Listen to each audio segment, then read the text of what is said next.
pada pagi hari ini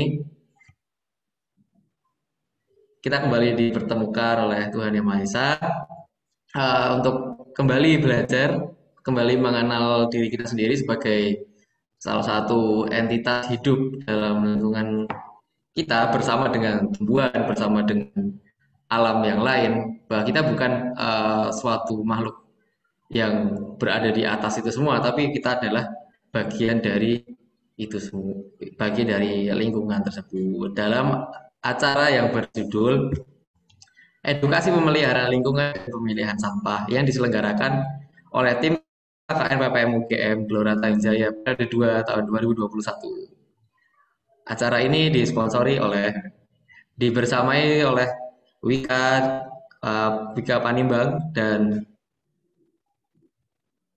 kita dibersamai dengan juga dari Klik Warta Banten. Oke, perkenalkan nama saya Muhammad Sultan Fatoni. Izinkan saya untuk menjadi MC untuk kegiatan pada pagi hari ini. Sebelumnya, izinkan saya untuk membacakan susunan acara pada pagi hari ini. Yang pertama, kita akan melakukan pembukaan, kemudian ada sambutan oleh Kormanit tim KKN PPM UGM Gelora Jaya tahun 2021, kemudian memasuki sesi materi pemeliharaan lingkungan, kemudian ada foto bersama, kemudian memasuki materi pemilahan sampah TPS 3R, kemudian ada sesi edukasi pengolahan sampah, yang terakhir, sebelum terakhir ada sesi tanya jawab yang kemudian ditutup dengan acara penutup dan pengumuman. Uh, Sebelumnya nih teman-teman, karena ini acaranya bakal berjalan kurang lebih dari jam 10 ini sampai dengan nanti jam 12. Nah, itu adalah waktu yang cukup panjang ya teman-teman. Mungkin aku akan memastikan dulu nih teman-teman apakah kita semua sudah siap untuk mendapatkan untuk belajar bersama untuk sama-sama belajar kembali itu. Silakan teman-teman bisa membuka kolom chatnya dan menuliskan satu kalimat atau satu frasa boleh kalau kalau terlalu panjang satu kalimat tentang ekspektasi apa yang diharapkan dari mengikuti acara pada pagi hingga siang hari ini. Bisa mulai diketik dari sekarang. Saya kasih 30 detik ya teman-teman untuk mengetik, kemudian langsung dikirimkan saja. Oh, ini sudah mulai. Ada Marjos bisa mengolah sampah dengan baik. Itu adalah ya harapan kita semua ya, menjaga bumi.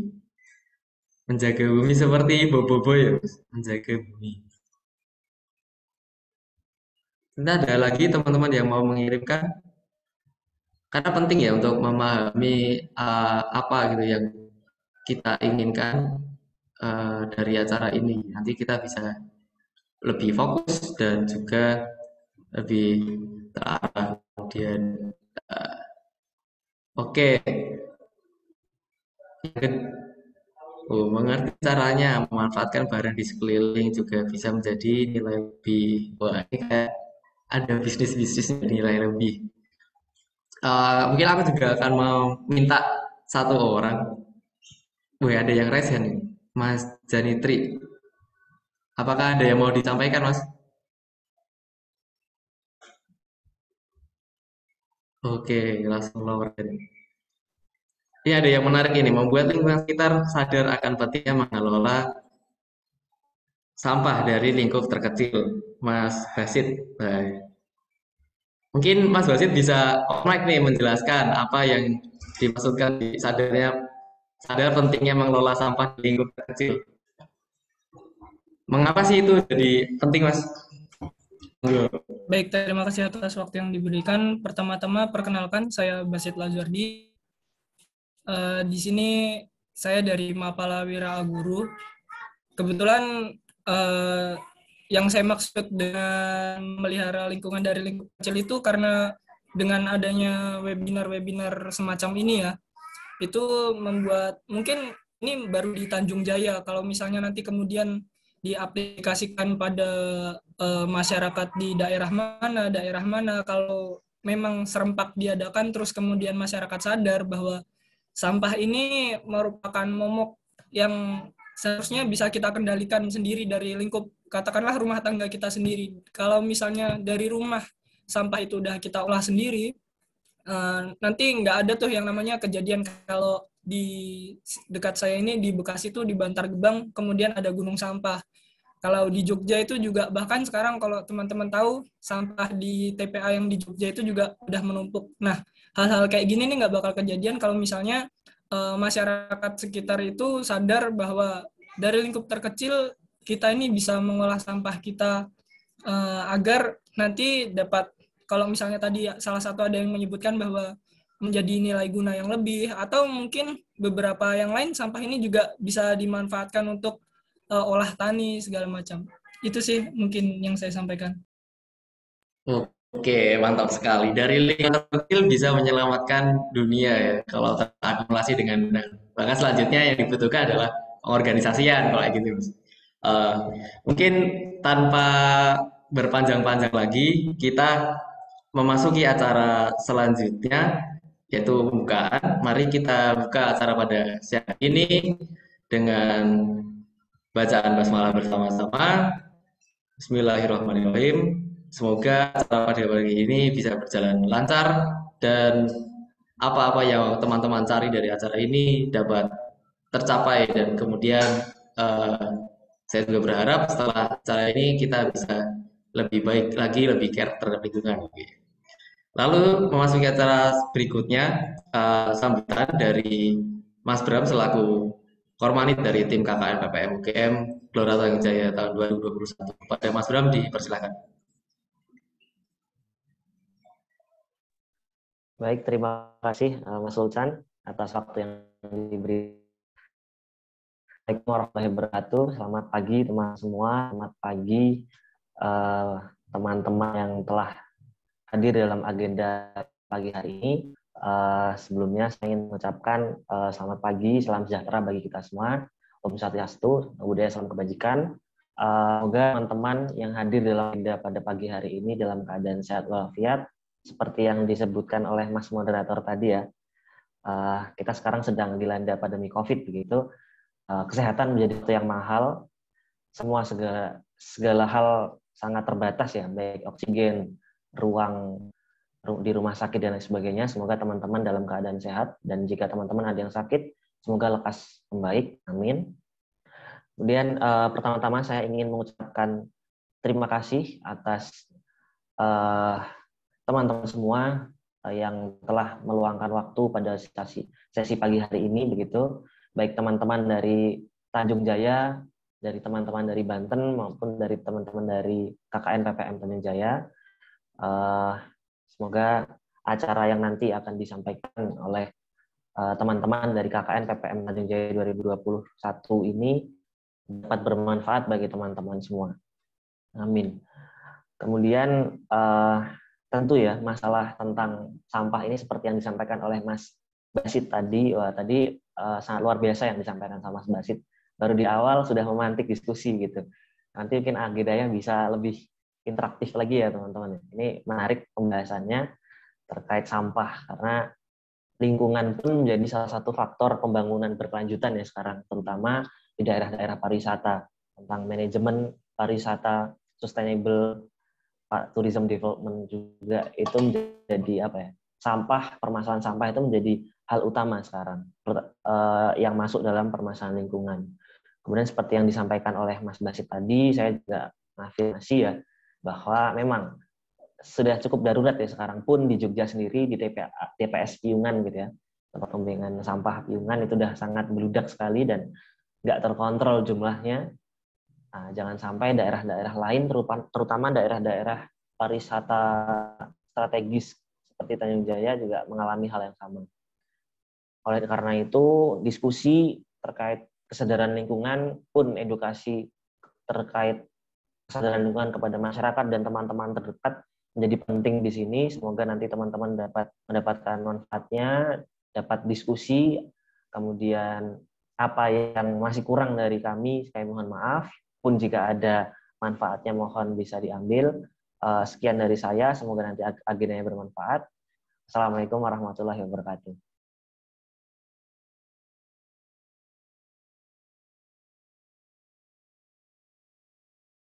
Oke, terima kasih kepada dari Mas Bram. Kami ucapkan atas sambutannya. Menggugah sekali harapannya tadi. Semoga kita bisa mengatasi ya masalah virus mau di Indonesia. Lalu selanjutnya, karena sudah diburu-buru ini, dari tim materi kepada Mbak Tea dipersilahkan untuk menyampaikan materinya. Halo teman-teman, selamat pagi. Di sini aku Satya Witriani Kusumawati atau biasa dipanggil Tea bakal sebagai materi pembuka nih buat nyampein apa sih pemeliharaan lingkungan hidup, apa sih pentingnya, manfaatnya, sama caranya, terus lingkungan hidup sendiri itu apa sih?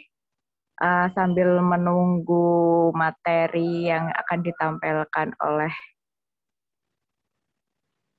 moderator, ya bentar, proses. Teman-teman, apa kabar? Baik semua kan? Semoga sehat-sehat ya. Jangan lupa sarapan sambil dengerin materi, bisa kok.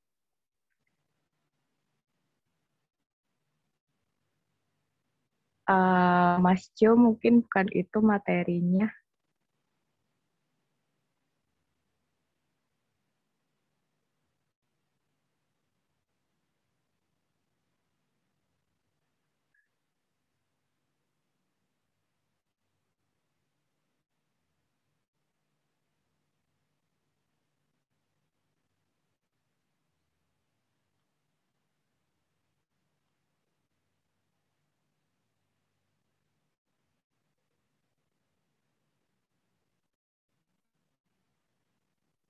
Nah, udah tampil. Oke. Kali ini aku mau membahas pembukaan tentang pemeliharaan lingkungan hidup di daerah wisata.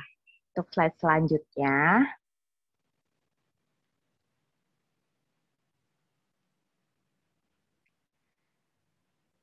Apa sih lingkungan hidup itu?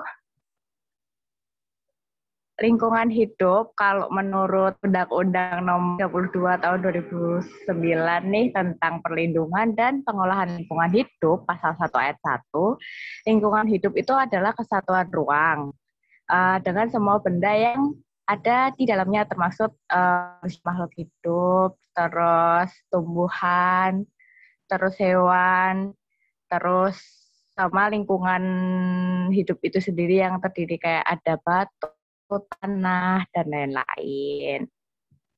Nah, lingkungan hidup ini ada dua unsur nih teman-teman. Yang pertama ada sosiosistem, komponen sosial yang memiliki peran paling besar sih kalau menurutku, karena kita sebagai manusia yang paling banyak beraktivitas dan menggunakan sumber alam nih. Jadi tindak tanduk kita tuh sangat berdampak sama lingkungan yang ada. Terus faktor yang kedua, unsur yang kedua itu ada ekosistem yang terdiri dari komponen hayati dan non-hayati. Gitu. Nah, selanjutnya kan kita pasti berinteraksi tuh, kayak entah sama sesama, sama hewan, sama tumbuhan, dan interaksi kita tuh ada di daerah lingkungan hidup ini tuh. Jadi mungkin kalau kata Ulrich Beck sama Anthony Giddens, itu tuh ada yang namanya risiko lingkungan masyarakat, atau mungkin kalau anak sosial nyebutnya itu rich society. Nah, apa sih risiko itu? Risiko itu merujuk pada kemungkinan yang berkaitan dalam masyarakat modern yang berorientasi ke masa depan. Jadi, interaksi yang terjalin antara kedua unsur, yaitu sosiosistem dan ekosistem, itu bisa berakibat pada mungkin masalah-masalah yang bakal timbul di masa depan.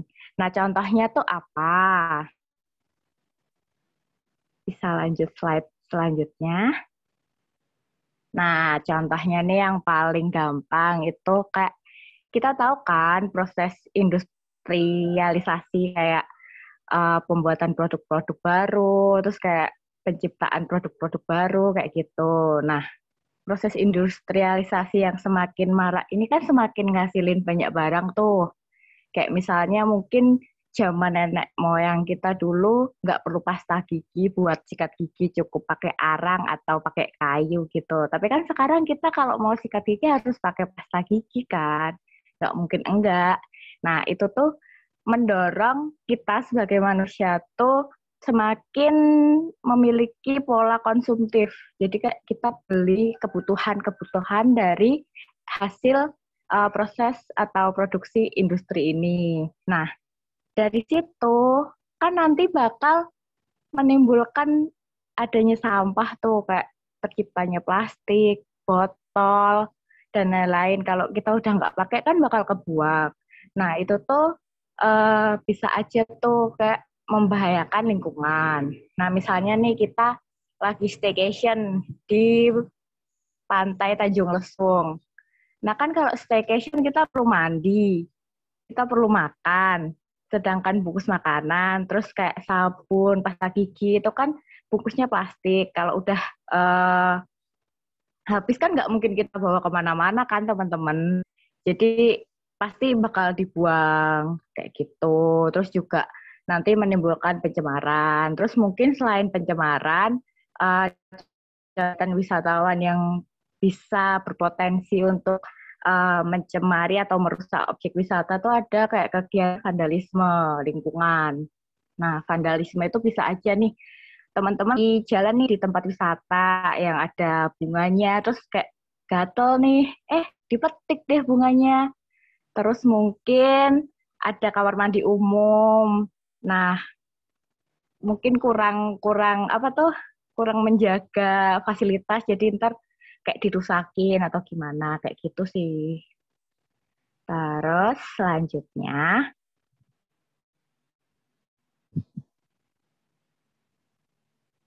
nah kita sekarang kan tadi udah bahas tuh kayak lingkungan itu apa, terus potensi yang bisa merusak lingkungan, daerah wisata, dan lain-lain. Terus manfaatnya kita memelihara lingkungan tuh apa sih? Kayak kenapa sih kita harus memelihara lingkungan? Emang penting ya? Ya penting sih teman-teman karena kita hidup di lingkungan dan anak-anak kita besok juga perlu lingkungan untuk hidup kan. Jadi manfaatnya tuh besar banget dan berjangka panjang. Jadi yang pertama itu ada kalau case-nya di daerah wisata nih kayak meningkatkan nilai objek wisata. Kenapa bisa? Coba nih teman-teman kalau main ke daerah wisata pasti milih yang tempatnya tuh indah, bersih, kayak gitu kan. Nggak mungkin teman-teman mau datang atau berwisata di tempat kumuh, kayak gitu. Terus yang kedua, menarik perhatian wisatawan. Nah, kalau udah nilainya naik nih, kayak pesonanya bertambah, terus banyak keindahan, pasti kan kita sebagai wisatawan tertarik tuh, terus kita berkunjung deh ke objek wisata itu. Terus yang ketiga nih yang paling berdampak untuk warga lokal. Nah kalau kita datang ke tempat wisata itu kan kita kayak mengunjungi itu kan nggak mungkin kan kalau haus ditahan sampai pulang atau kalau lapar ditahan sampai pulang. Nah kita dengan kita berwisata kita juga bisa meningkatkan perekonomian warga lokal kayak gitu sih. Terus kan kalau misalnya ada tiket masuk wisata itu kan nanti juga selain buat pengembangan pariwisatanya juga kita turut mengentaskan kemiskinan di situ juga teman-teman. Nah terus apalagi nih manfaatnya untuk pemeliharaan lingkungan hidup. Jadi kita juga bisa mempertahankan kearifan lokal di daerah itu. Mungkin warga-warga di sana kayak punya kebudayaan yang khas atau tempat yang khas. Nah, kita bisa tuh kayak membantu mempertahankan itu. Jadi kayak sebuah poin plus di tempat wisata itu juga sih. Terus nih, kan udah bahas tentang manfaat. Selanjutnya gimana sih cara kita buat uh, memelihara lingkungan hidup. Jadi yang slide selanjutnya Mas Jo. Nah, yang pertama, menerapkan pariwisata berbasis masyarakat atau community-based tourism. Nah, ini tuh kayak mungkin warga lokal di daerah wisata tersebut bisa secara aktif ikut serta dalam pengembangan daerah wisata. Jadi itu kayak melibatkan partisipasi warga kayak gitu. Nah, kenapa sih kita penting buat melibatkan partisipasi warga? Karena kan yang tahu daerah situ tuh warganya, yang hafal daerah situ tuh warganya, yang tahu mana yang harus dijaga, mana yang boleh dijamah oleh wisatawan itu kan warga lokalnya. Jadi tuh kita harus melibatkan mereka. Nah, kalau nggak salah nih nanti Mbak Santi bisa konfirmasi. Kalau di Sunda tuh biasanya ada istilah sabumi sadesa gitu ya, Mbak. Jadi tuh kayak ciri khasnya yang di situ ya ciri khas masyarakatnya juga yang di situ kayak gitu. Itu sih. Terus pentingnya partisipasi warga ini juga tuh untuk menjaga kualitas lingkungan serta melindungi kehidupan sosial dan budaya yang ada di sana. Dan yang kedua nih upayanya apa lagi ya? Yang kedua ada merawat dan melindungi daerah wisata. Nah, gimana sih caranya merawat sama melindungi daerah wisata? Nah, kita tuh bisa dengan mulai kalau teman-teman pernah baca berita mungkin di Singapura kan kayak kita buang sampah sembarangan aja ada dendanya kan. Nah, kita juga bisa nih terapin kayak gini di tempat-tempat daerah wisata.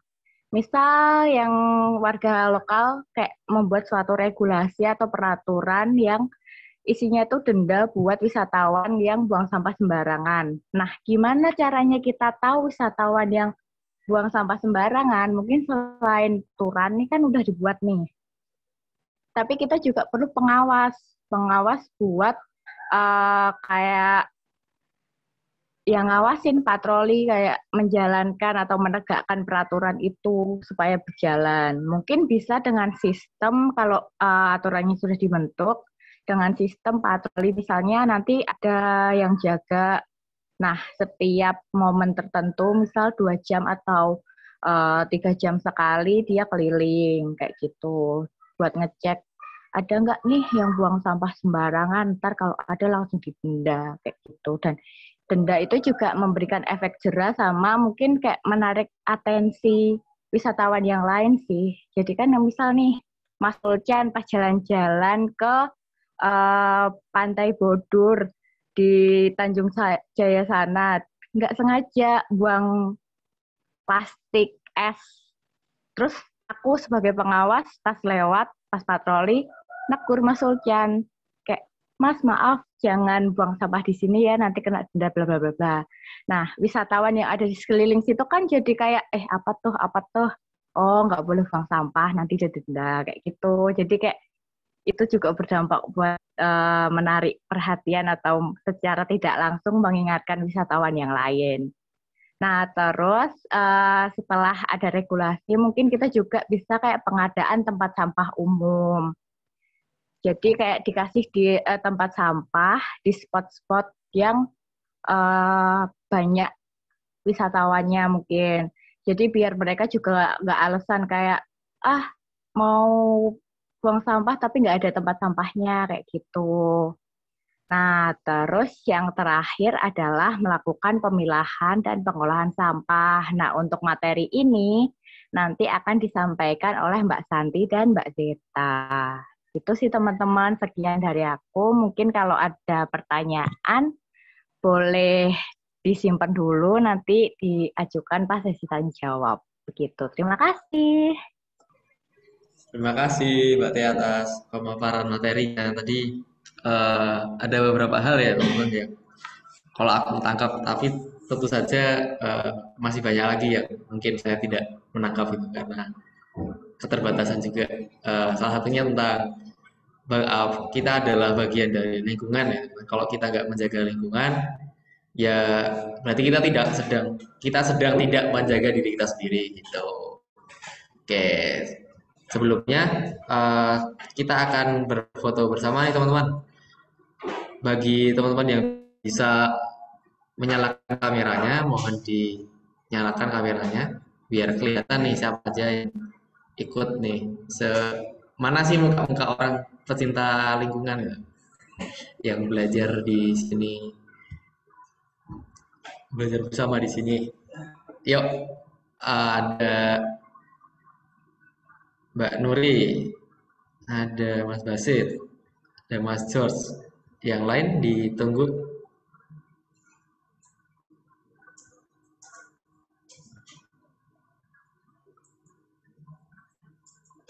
Oke, kepada Mas George bisa memimpin foto kali ini.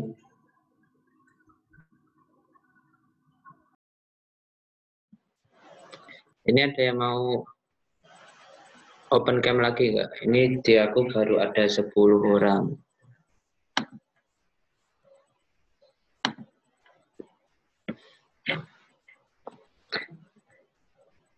Kita tunggu sekitar 30 detik lagi ya.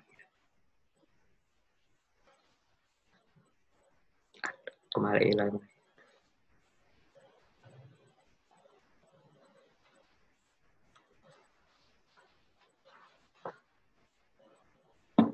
Oke, sepertinya tidak akan nambah lagi, jadi mungkin akan kita mulai. Kita hitung dari 5, 4, 3, 2, 1. Satu lagi, 1, 2, 3. Udah, kita masih nambah lagi.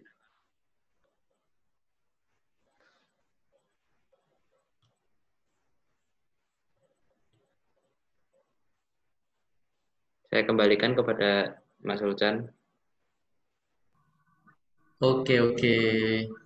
Terima kasih Mas George atas fotonya ya. Selanjutnya, kita akan beralih ke materi berikutnya tentang pemilahan sampah TPS 3R. TPS 3R apa ini?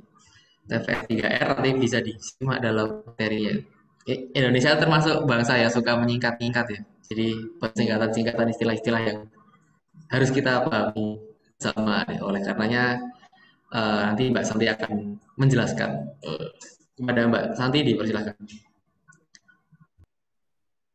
Baik, terima kasih Mas Sulcan yang mempersilahkan saya ya untuk berdiskusi, sharing bersama teman-teman semuanya. Tapi mohon maaf tadi sedikit koreksi, kalau materi yang saya bawakan hari ini tidak terkait PS3R, tapi tentang pemilahan sampah. Seperti itu. Oke, Mas Jo. Baik, sembari menunggu Mas Jo menampilkan bahan presentasi, mungkin saya buka dulu. Terima kasih sekali lagi. Assalamualaikum warahmatullahi wabarakatuh. Selamat pagi teman-teman semuanya. Salam sejahtera untuk kita semua. Om Swastiastu, Namo Buddhaya, salam kebajikan. Perkenalkan teman-teman, nama saya Santi Pramesti, salah satu mahasiswi di UGM yang saat ini tengah menjalankan KKN PPM UGM di Desa Tanjung Jaya, Kecamatan Limbang, Kabupaten Pandeglang.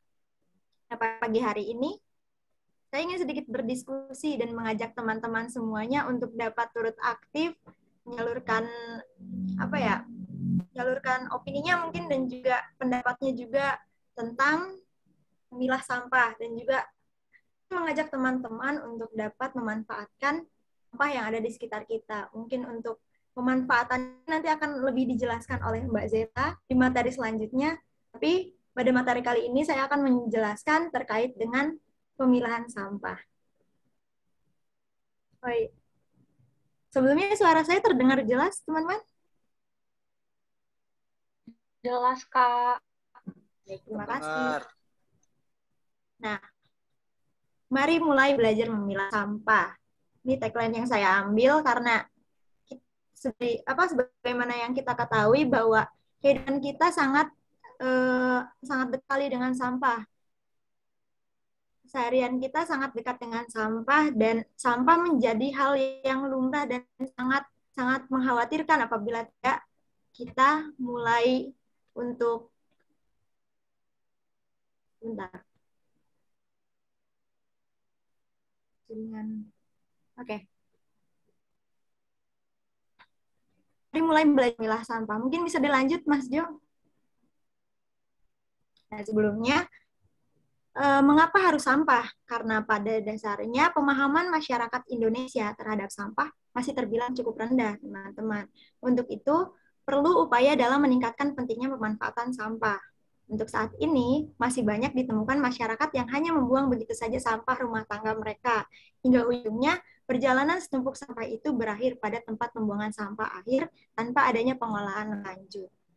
Nah, sampah yang menumpuk tersebut hanya akan menjadi tumpukan yang menggunung dan mengganggu estetika lingkungan karena mengeluarkan bau busuk dan dapat menimbulkan masalah baru untuk kesehatan masyarakat. Tadi juga sudah disinggung ya oleh Mbak Tea, kalau misalkan di desa wisata atau di tempat wisata juga akan sangat mengganggu kalau misalkan sampahnya tidak diurus. Untuk itu penting sekali untuk menjaga lingkungan dan menjaga pengolahan sampah yang ada di desa wisata ataupun di objek-objek wisata. Apalagi salah satu daya tarik wisata adalah estetika. Dan wisatawan itu kadang ada yang peka terhadap sampah dan mereka memilih untuk datang ke objek wisata yang bersih dan tidak ada sampah seperti itu. Ada apa? Mungkin bisa menentukan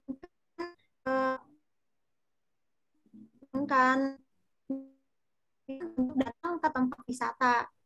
Jadi maka dari itu penting sekali untuk dapat memahami terkait dengan pengolahan sampah yang baik dan benar untuk menghindari kerusakan lingkungan dan juga menimbulkan masalah baru untuk kesehatan masyarakat. Lanjut. Nah, sebelumnya apa sih sampah itu? Sampah adalah sisa atau barang buangan yang sudah tidak digunakan dan tidak dipakai lagi oleh pemiliknya. Sampah secara umum dibagi menjadi dua, yaitu sampah organik dan anorganik. Mungkin teman-teman semuanya udah paham ya, udah tahu, udah sangat jelas banget, udah dari dulu sering mendengar ada sampah organik, ada sampah anorganik. Tapi kadang kita masih keliru dan juga tidak memperhatikan, padahal sudah banyak gitu loh disediakan tempat sampahnya dan disediakan media-media untuk kita memilah sampah. Tapi kadang kita mau buang sampah ngelihat ada tempat sampah udah jelas banget warnanya beda dan ada tulisannya juga keterangannya, ada sampah organik, sampah anorganik, tapi tetap aja kita kayak males buangnya ke yang deket aja, nggak usah ke yang jauh-jauh. Padahal itu tidak sesuai dengan peruntukannya seperti itu, dan apabila kita kayak gitu terus nantinya menyulitkan bagi pengelolaan di step selanjutnya. Nah, untuk sampah organik dan anorganik ini sendiri, dua-duanya itu memiliki manfaat untuk kita. Jadi ada dampaknya untuk lingkungan, baik yang organik maupun anorganik. Karena sejatinya sampah yang kita hasilkan dari rumah tangga, dari keseharian kita sendiri, ini terdiri dari dua sampah ini, sampah organik dan sampah anorganik. Lanjut, Mas Jo. Nah, sampah organik. Sampah organik adalah limbah yang berasal dari sisa makhluk hidup atau alam, teman-teman. Seperti hewan, manusia, tumbuhan, yang mengalami pembusukan atau pelapukan. Sampah ini tergolong sampah yang ramah lingkungan karena dapat diuraikan oleh bakteri secara alami dan berlangsungnya cepat. Mungkin teman-teman udah tahu ya apa contohnya sampah organik. Kalau misalkan belum, bisa langsung bisa sharing dong apa aja sih sampah organik itu. Oke. Kalau misalkan tidak ada, mungkin contoh dari sampah organik itu kayak digambarin ya teman-teman, ada sisa makanan, ada sisa-sisa tulang belulang, dan lain-lain. Koruptor sampah masyarakat, Mas. Nah, untuk sampah organik sendiri ini dapat didaur ulang. Pengolahan sampahnya dapat melalui pembusukan yang terkendali. Hasil pengolahannya berupa pupuk kompos. Itu untuk sampah organik. Dan sampah ini juga dapat terurai oleh alam.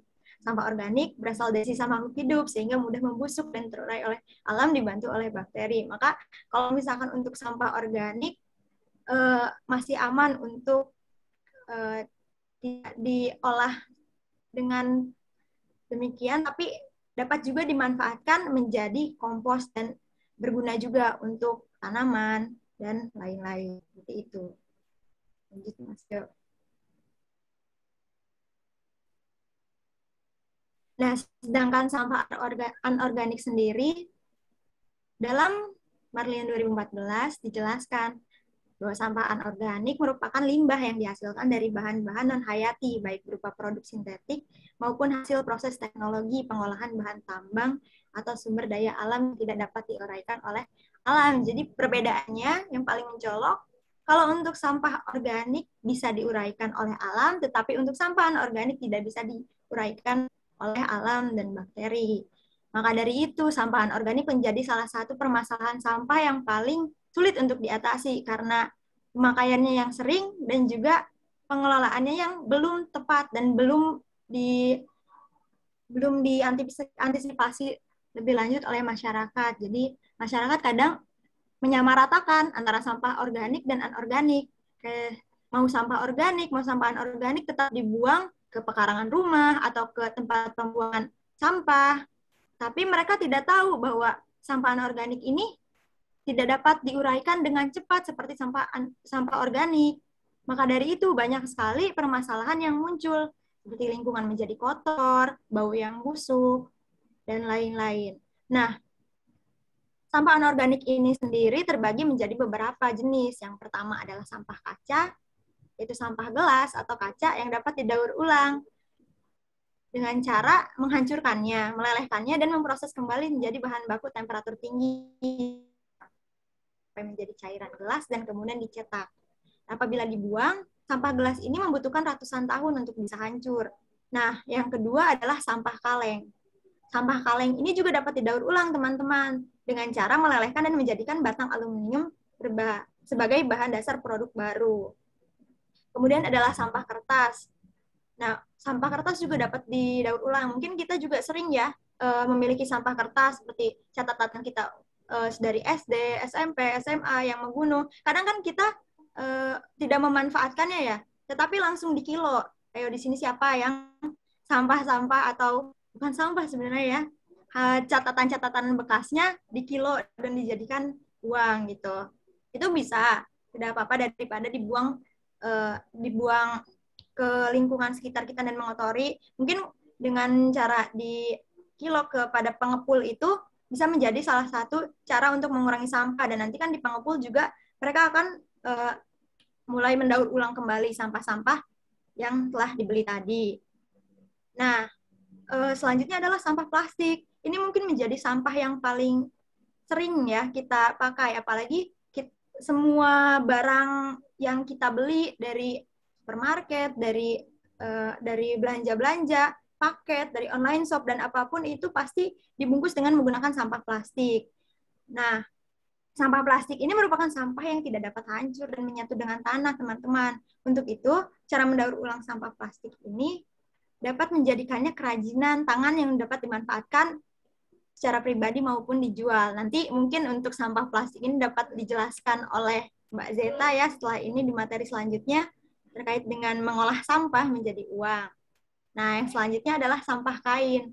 Untuk mendaur ulang sampah kain atau pakaian yang tidak terpakai oleh kita dapat dimanfaatkan untuk menjadikannya kerajinan seperti tas atau pakaian baru yang dilakukan dengan cara menjahitnya.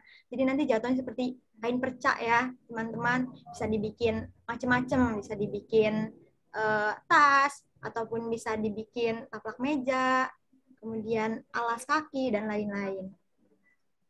Selanjutnya.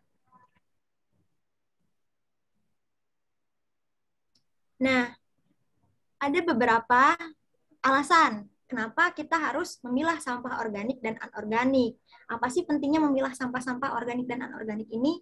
Nah, ada 4 alasan utama. Yang pertama adalah memudahkan dalam proses daur ulang. Karena sampah tidak akan menjadi perusak lingkungan bila masyarakatnya tahu cara pengelolaannya. Itulah kenapa ada proses daur ulang yang berguna untuk memanfaatkan sampah menjadi hal yang lebih bernilai. Misalnya, meskipun sulit untuk terurai, sampah non-organik bisa diubah menjadi barang-barang berguna, seperti tadi tas belanja yang dihasilkan dari kemasan plastik bekas, kemudian ada pot bunga dari kaleng, dan kemasan saset yang lain didaur ulang menjadi kemasan baru. Nah, tetapi proses pengolahan sampah ini akan lebih mudah bila masyarakatnya sudah mulai memilah sampah organik dan anorganik. Nah, dari itu, tahap awal untuk dapat mendaur ulang sampah adalah memisahkan sampah organik dan anorganik. Nah, selanjutnya adalah untuk menjaga kesehatan. Selain memudahkan proses daur ulang, pemilahan sampah organik dan anorganik juga dapat meminimalisir penumpukan sampah. Nah, sampah yang menumpuk kan kerap menjadi sarang bakteri dan kuman ya teman-teman, dan dapat mengganggu kesehatan kita juga. Nah, penumpukan sampah ini juga menjadi pencemaran terhadap udara yang pada akhirnya akan menimbulkan berbagai macam penyakit, terutama yang berkaitan dengan masalah pernapasan dan paru-paru. Selain itu, lingkungan sekitar juga akan terkena dampak dari adanya penumpukan sampah ini, sehingga nanti bisa menyebabkan banjir dan juga bencana lainnya. Nah, jika hal itu terjadi kan banyak penyakit yang muncul, seperti penyakit kulit dan gatal-gatal. Bahkan selain itu, air yang kita gunakan sehari-hari juga dapat menjadi tercemar oleh sampah. Nah, bila air tercemari oleh tumpukan sampah, kita juga akan dapat penyakit lainnya seperti diare, mual, muntah. Nah, jadi untuk menghindari tumpukan-tumpukan sampah ini, sebaiknya kita sebaiknya kita bisa langsung memulai untuk memilah sampah organik dan anorganik. Kita bisa memilahnya dengan cara yang sederhana, dengan membuka sampah anorganik dalam satu wadah sehingga memudahkan orang yang ingin mendaur ulangnya, dan juga bisa menjadikan sampah organik itu menjadi pupuk dari sisa-sisa makanan dan daun-daunan. Itu. Kemudian yang ketiga, oh my god, bentar guys, stop saya nge-lag.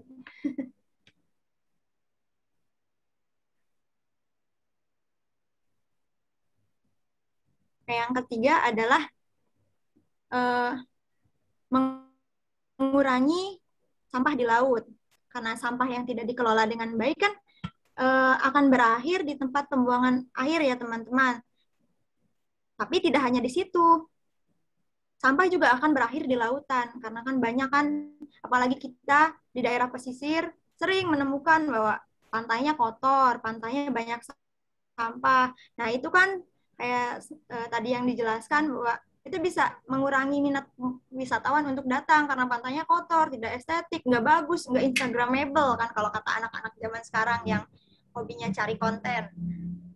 Nah, maka dari itu pemilahan sampah juga penting untuk menghindari hal-hal tersebut sehingga nanti sampah-sampah yang tidak dapat didaur ulang atau sampah-sampah yang anorganik atau tidak bisa terurai dapat dimanfaatkan atau didaur ulang sehingga tidak menumpuk dan tidak mengotori lautan kita. Karena mirisnya sekarang kan lautan menjadi sarang sampah ya teman-teman, dan ini juga bisa mengancam biota-biota laut yang lainnya.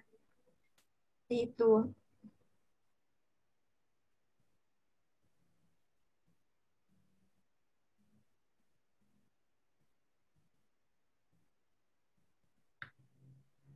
Sebentar guys, ini laptopku nge-lag. Oke. Ini putih semua, nggak apa-apa deh. Yang selanjutnya adalah meningkatkan kebersihan lingkungan. Jadi sampah organik yang umumnya mudah terurai ini kan akan mengotori sampah non-organik bila tidak dipisah. Padahal sampah organik kan dapat didaur ulang menjadi benda yang bermanfaat, yang non-organik dapat didaur ulang menjadi benda yang bermanfaat. Tetapi kalau misalkan nantinya digabung dengan sampah organik, kan jadi kotor ya yang anorganiknya. Maka dari itu, biasakan untuk memilah sampah yang organik dan anorganik, sehingga dapat meningkatkan kebersihan lingkungan kita. Lanjut Mas Jo.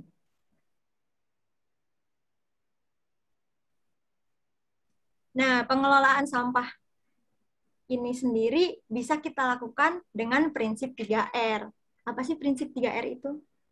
Jadi prinsip 3R, teman-teman, merupakan prinsip yang mengelola sampah yang dimulai dari sumbernya, Jadi berbagai langkah tersebut dapat dilakukan melalui kegiatan sebagai berikut. Ini ada 3 kegiatan dari prinsip 3R, karena namanya juga 3R ya, berarti terdiri dari 3 langkah, yang mulai dari R semua. Yang pertama ada reduce, reuse, dan recycle. Jadi yang pertama itu kita dapat meminimalisir nih teman-teman semuanya terkait dengan barang atau material organik yang kita gunakan. Salah satunya dengan menggunakan tas belanja untuk mengurangi penggunaan kantong plastik. Jadi nanti kalau misalkan teman-teman belanja di Indomaret, di Alfamaret, ataupun dimanapun, biasakan untuk menggunakan tas belanja, sehingga nanti kita dapat mendukung mengurangi sampah plastik yang ada di bumi. Selain itu, kita juga bisa memilah barang yang dapat digunakan kembali. Bisa menggunakan barang-barang yang tidak sekali pakai. Jadi kita tidak menggunakan botol minum plastik seperti itu. Kan di sini siapa yang kalau misalkan lagi jalan atau keluar atau berkegiatan sekolah ataupun nongkrong ataupun kegiatan lainnya sering memilih untuk beli aqua gelas ataupun mineral gelas atau mineral botol dan lain-lain yang notabene hanya sekali pakai, dan itu bisa menjadikan penumpukan sampah menjadi tak terbatas. Untuk itu mungkin dari kita bisa mulai untuk menggunakan tumbler kemana-mana, sehingga nanti kita dapat mengurangi sampah yang beredar di bumi. Selanjutnya adalah recycle, yaitu mendaur ulang sampah dengan memanfaatkan sampah menjadi barang lain seperti sampah organik menjadi kompos dan sampah anorganik menjadi kerajinan tangan. Lanjut Mas Jo. Nah, ini ada beberapa contoh dari kegiatan 3R tadi. Ada yang pemanfaatan sampah kain menjadi kain perca dan bisa dibuat menjadi spons untuk cuci piring. Kemudian ada pemanfaatan sedotan yang tidak sekali pakai. Kemudian penggunaan tas belanja ataupun pemanfaatan botol bekas, botol kecap, botol apapun menjadi barang-barang yang berguna. Bisa untuk, di sini digambarnya bisa untuk lilin, bisa untuk tempat makan hewan, bisa untuk pot dan lain-lain. Mungkin di masyarakat juga sudah banyak ya, tidak kita sadari bahwa kita sudah menerapkan banyak DIY untuk kehidupan kita. Seperti misalkan contohnya adalah reuse adalah yang sering, kearifan lokal yang sering kita temui adalah penggunaan kaleng bekas.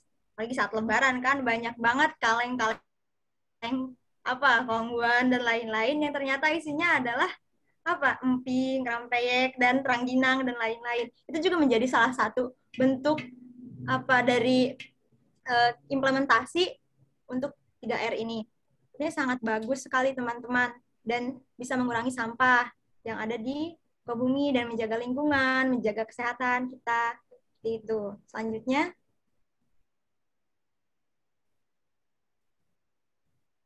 Nah, kemudian adalah dengan kita berbelanja ke toko-toko yang ramah lingkungan. Mungkin kalau untuk di Pandeglang sendiri belum ada ya teman-teman untuk toko ini, tapi mungkin dari teman-teman yang punya ide kreatif, yang punya inovasi untuk buka toko yang ramah lingkungan juga bisa. Jadi ini konsep dari tokonya adalah pembeli membawa botolnya sendiri. Jadi kan banyak, ada bahan makanan ataupun ada sampo dan kebutuhan-kebutuhan lainnya yang dapat kita beli, tapi kita membawa botol kita sendiri, membawa ini kita sendiri. Jadi udah gitu kita dapat mengurangi dari adanya sampah plastik dan sampah-sampah bungkusan lainnya. Ini juga sangat estetik juga teman-teman. Untuk teman-teman yang sangat Pinterest gitu kan, ini sangat bagus lah gitu. Mungkin bisa dijadikan salah satu konsep untuk membuka industri atau membuka toko yang tidak hanya menawarkan belanjaannya aja, tapi juga menawarkan keramahan lingkungan yang ada. Gitu. Lanjut, Mas Jo.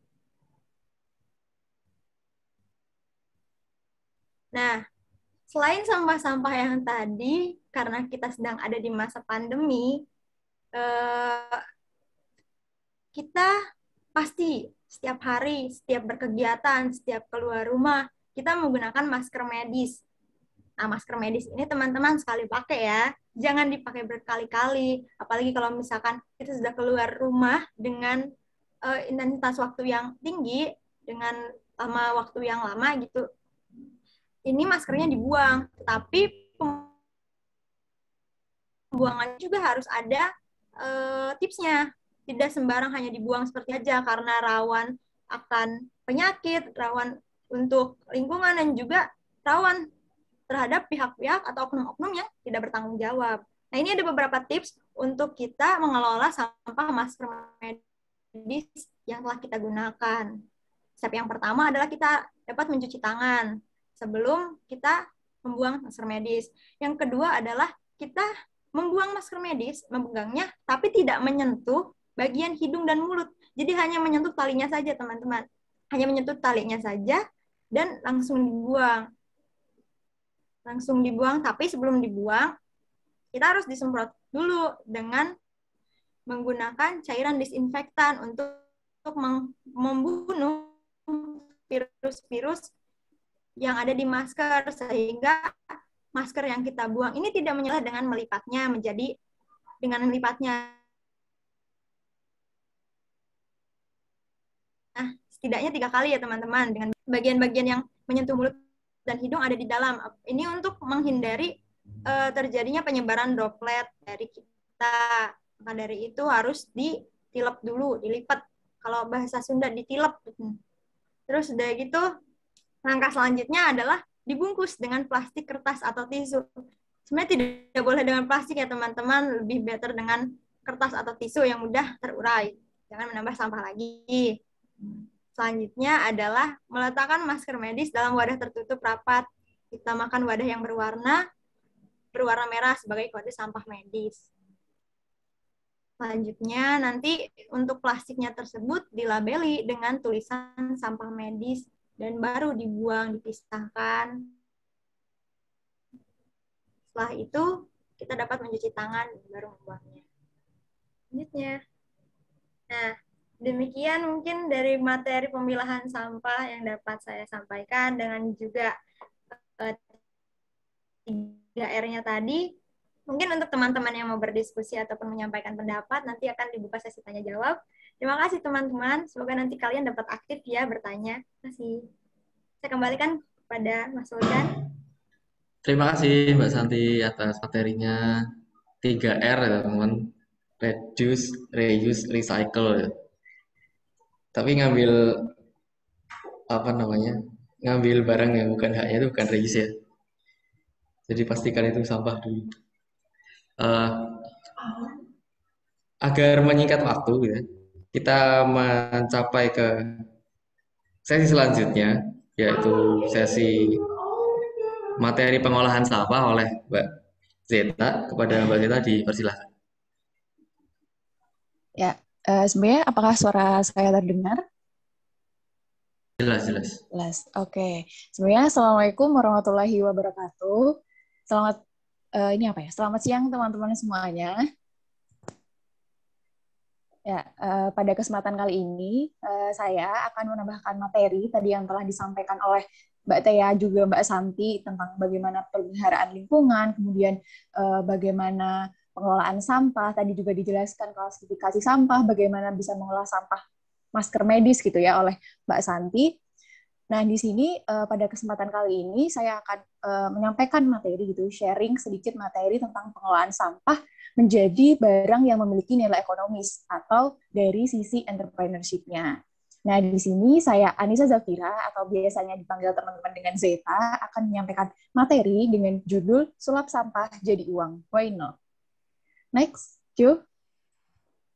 Nah, di sini saya akan mulai ya dengan cerita sedikit tentang proker KKN saya. Jadi, proker KKN saya ini tuh memiliki output berupa modul dengan judul modul pengembangan kewirausahaan pada kelompok kerajinan bank sampah yang ada di Kampung Wisata Cikadu. Nah, tapi sebenarnya daur ulang sampah ini itu tidak hanya dilakukan di Kampung Wisata Cikadu saja gitu, tapi bisa dilakukan di mana saja dan kapan saja gitu ya, bisa dilakukan tidak ada kata terlambat gitu untuk membentuk sebuah kelompok kerajinan bank sampah atau kelompok bank sampahnya sendiri seperti itu. Nah, saya ingin bercerita gitu tentang isi modulnya. Nah, jadi dalam modul ini itu berisi berbagai macam materi yang terbagi menjadi 5 bagian, di mana ada klasifikasi sampah, ini tadi yang sudah disampaikan oleh Mbak Santi, kemudian ada pengelolaan sampah berbasis masyarakat, kemudian ada bagaimana mengelola sampah organik, bagaimana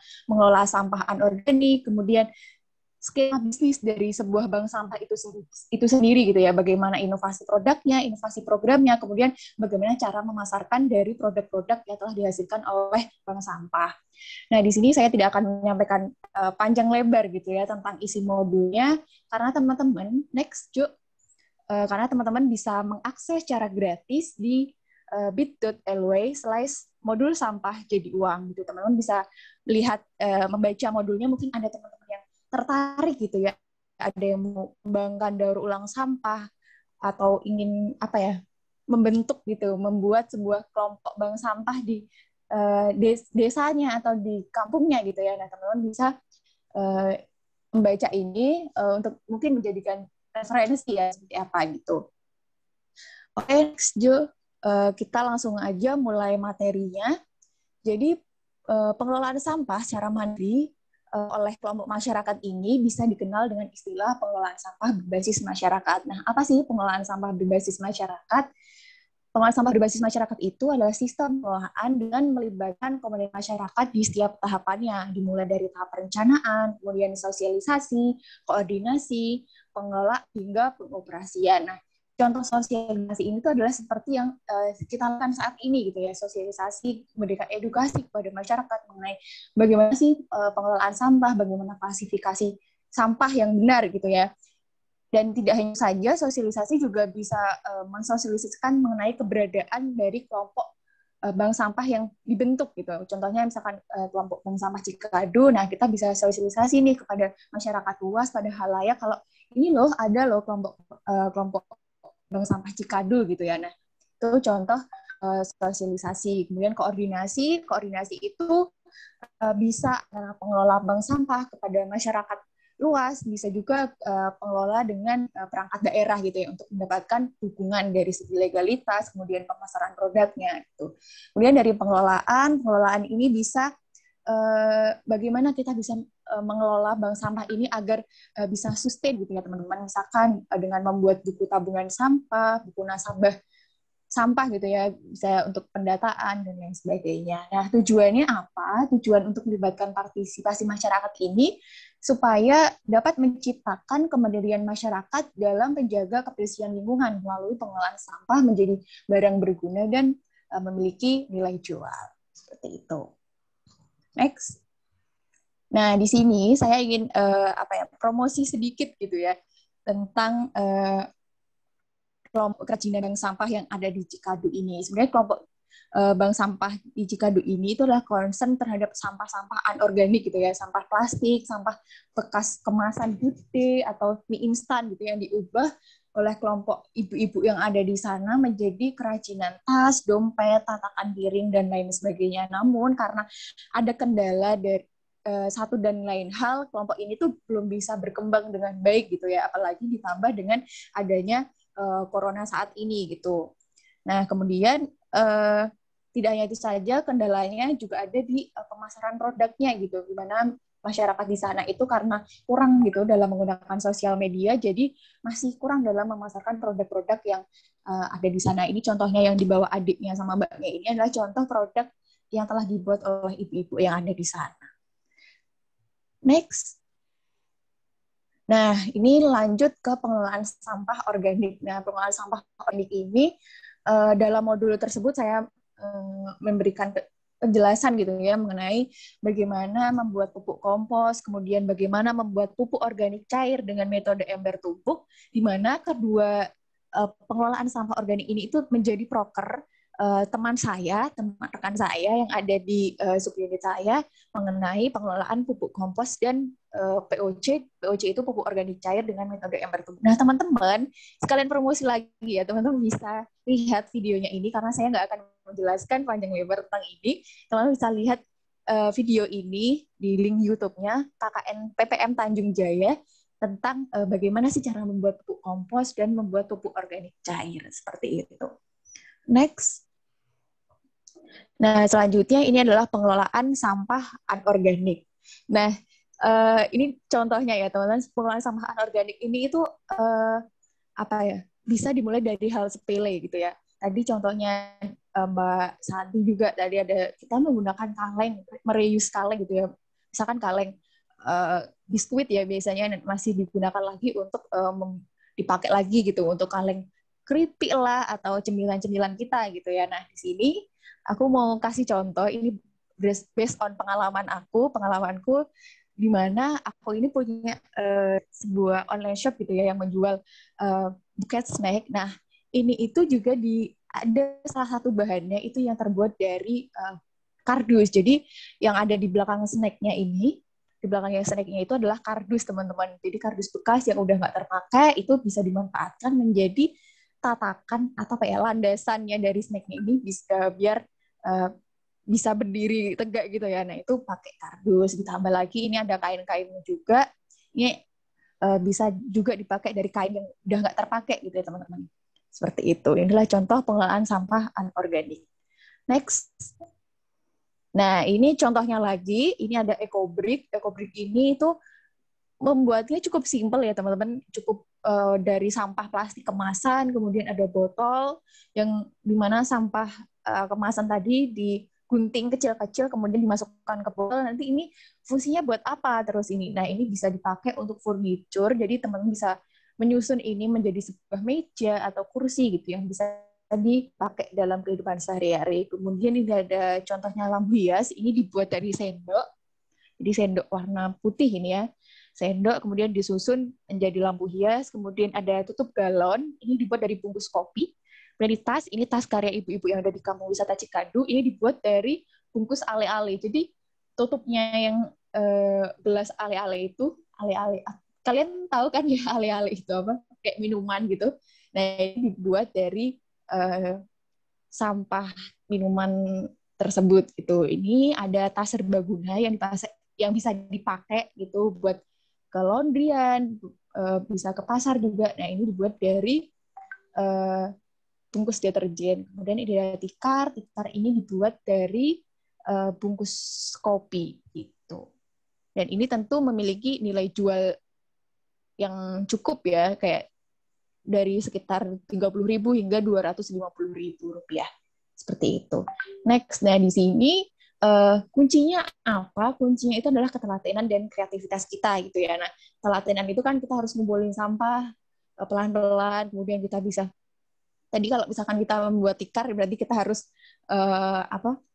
harus telaten gitu ya untuk mana sih menentukan pola yang bagus gitu ya, bisa terlihat yang di bagian depan biar polanya tertata itu seperti apa. Nah, itu dibutuhkan ketelatenan juga kreativitas.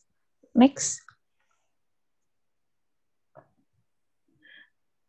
Nah, di sini kan bagaimana pemasaran produknya gitu. Apakah laku kan dari sampah masa dijual, apakah laku gitu ya. Nah, ini contohnya waktu aku search di Shopee gitu ya, Shopee e-commerce gitu, salah satu contoh di e-commerce itu banyak gitu ditemukan produk-produk kerajinan dari bank sampah, dari olahan sampah gitu ya. Ini ada yang sampai 102 terjual, kemudian 17 terjual. Ini berarti menandakan bahwasanya produk-produk daur ulang sampah ini tuh juga bisa laku di pasaran. Seperti itu.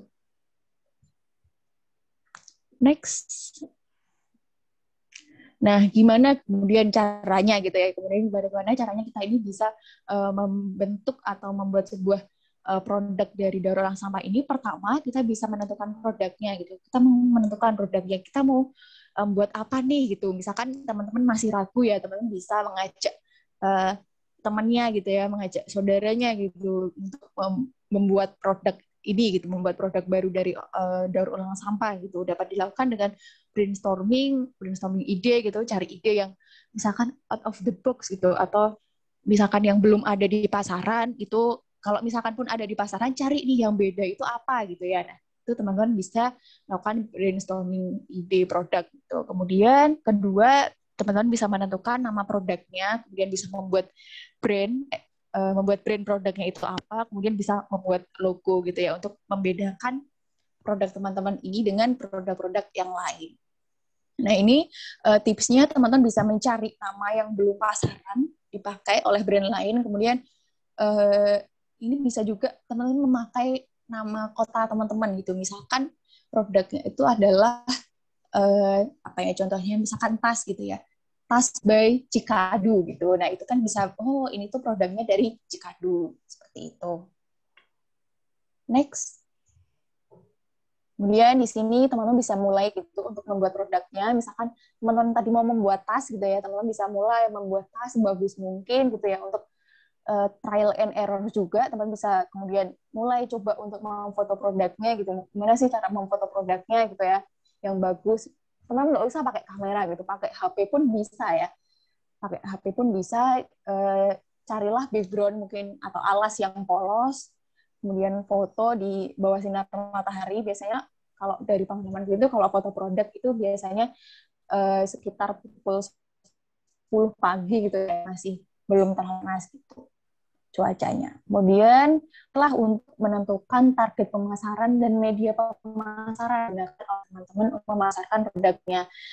Banyak sekali ya media pemasaran yang bisa digunakan, misalkan dari WhatsApp gitu, dari WhatsApp sendiri untuk menghubung apa ya, membuat teman-teman ini bisa dekat dengan customer gitu. Kemudian dengan Instagram ini teman bisa mengepost foto-foto, mungkin bisa membuat konten interaktif gitu dengan customer gitu. Kemudian bisa melalui e-commerce. Sekarang banyak sekali e-commerce, contohnya ada Shopee, Tokopedia gitu.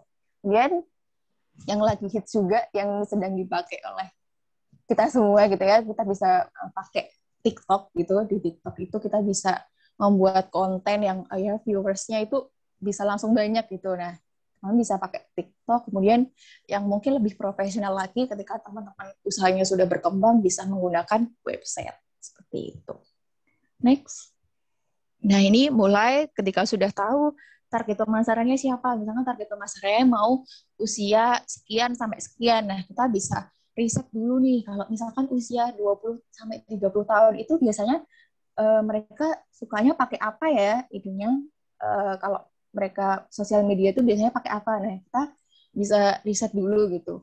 Nah, kemudian mulai lakukan pemasaran melalui platform yang telah dipilih dan lakukan promosi secara berkala dan konsisten. Ini contohnya aku pernah pakai TikTok gitu ya, ini bisa langsung me-engagement viewers yang ya lumayan, dan kayak kita cuma modal buat video kemudian di-share gitu. Dan ini cukup mendatangkan lumayan banyak customer gitu, teman-teman. Next. Nah, jangan lupa untuk lakukan pencatatan keuangan antara pemasukan dan pengeluarannya bagaimana, biar tahu ya kita modalnya berapa, kemudian profitnya berapa. Nah, itu jangan lupa untuk melakukan pencatatan keuangan. Kemudian yang terakhir, lakukan evaluasi terhadap produk yang telah dijual gitu. Misalkan produk ini tuh apakah harus membutuhkan revisi atau apa yang harus diperbaiki dari produk ini. Misalkan kok belum laku ya, nah itu misalkan kita bisa melakukan evaluasi terhadap produknya. Misalkan, oh mungkin karena warnanya kurang menarik gitu ya di mata customer, nah kita bisa lakukan evaluasi terhadap produk yang telah kita jual atau telah kita pasarkan. Seperti itu.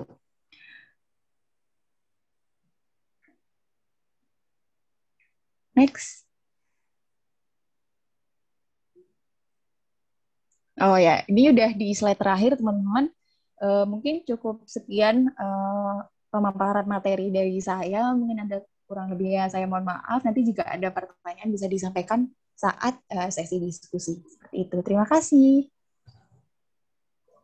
Terima kasih banyak Mbak Zeta atas materinya, teman-teman. Jadi apa itu, sampah jadi uang yang biasanya dibuat. Jadi apa yang bisa kita bisa mengakumulasi kapital dari itu. Selanjutnya akan ada sesi tanya jawab sekitaran 20 menit yang akan digunakan untuk teman-teman bertanya kepada pemateri, kemudian berdiskusi, bisa berdiskusi. Nanti akan ada door prize nih teman-teman untuk 4 peserta teraktif.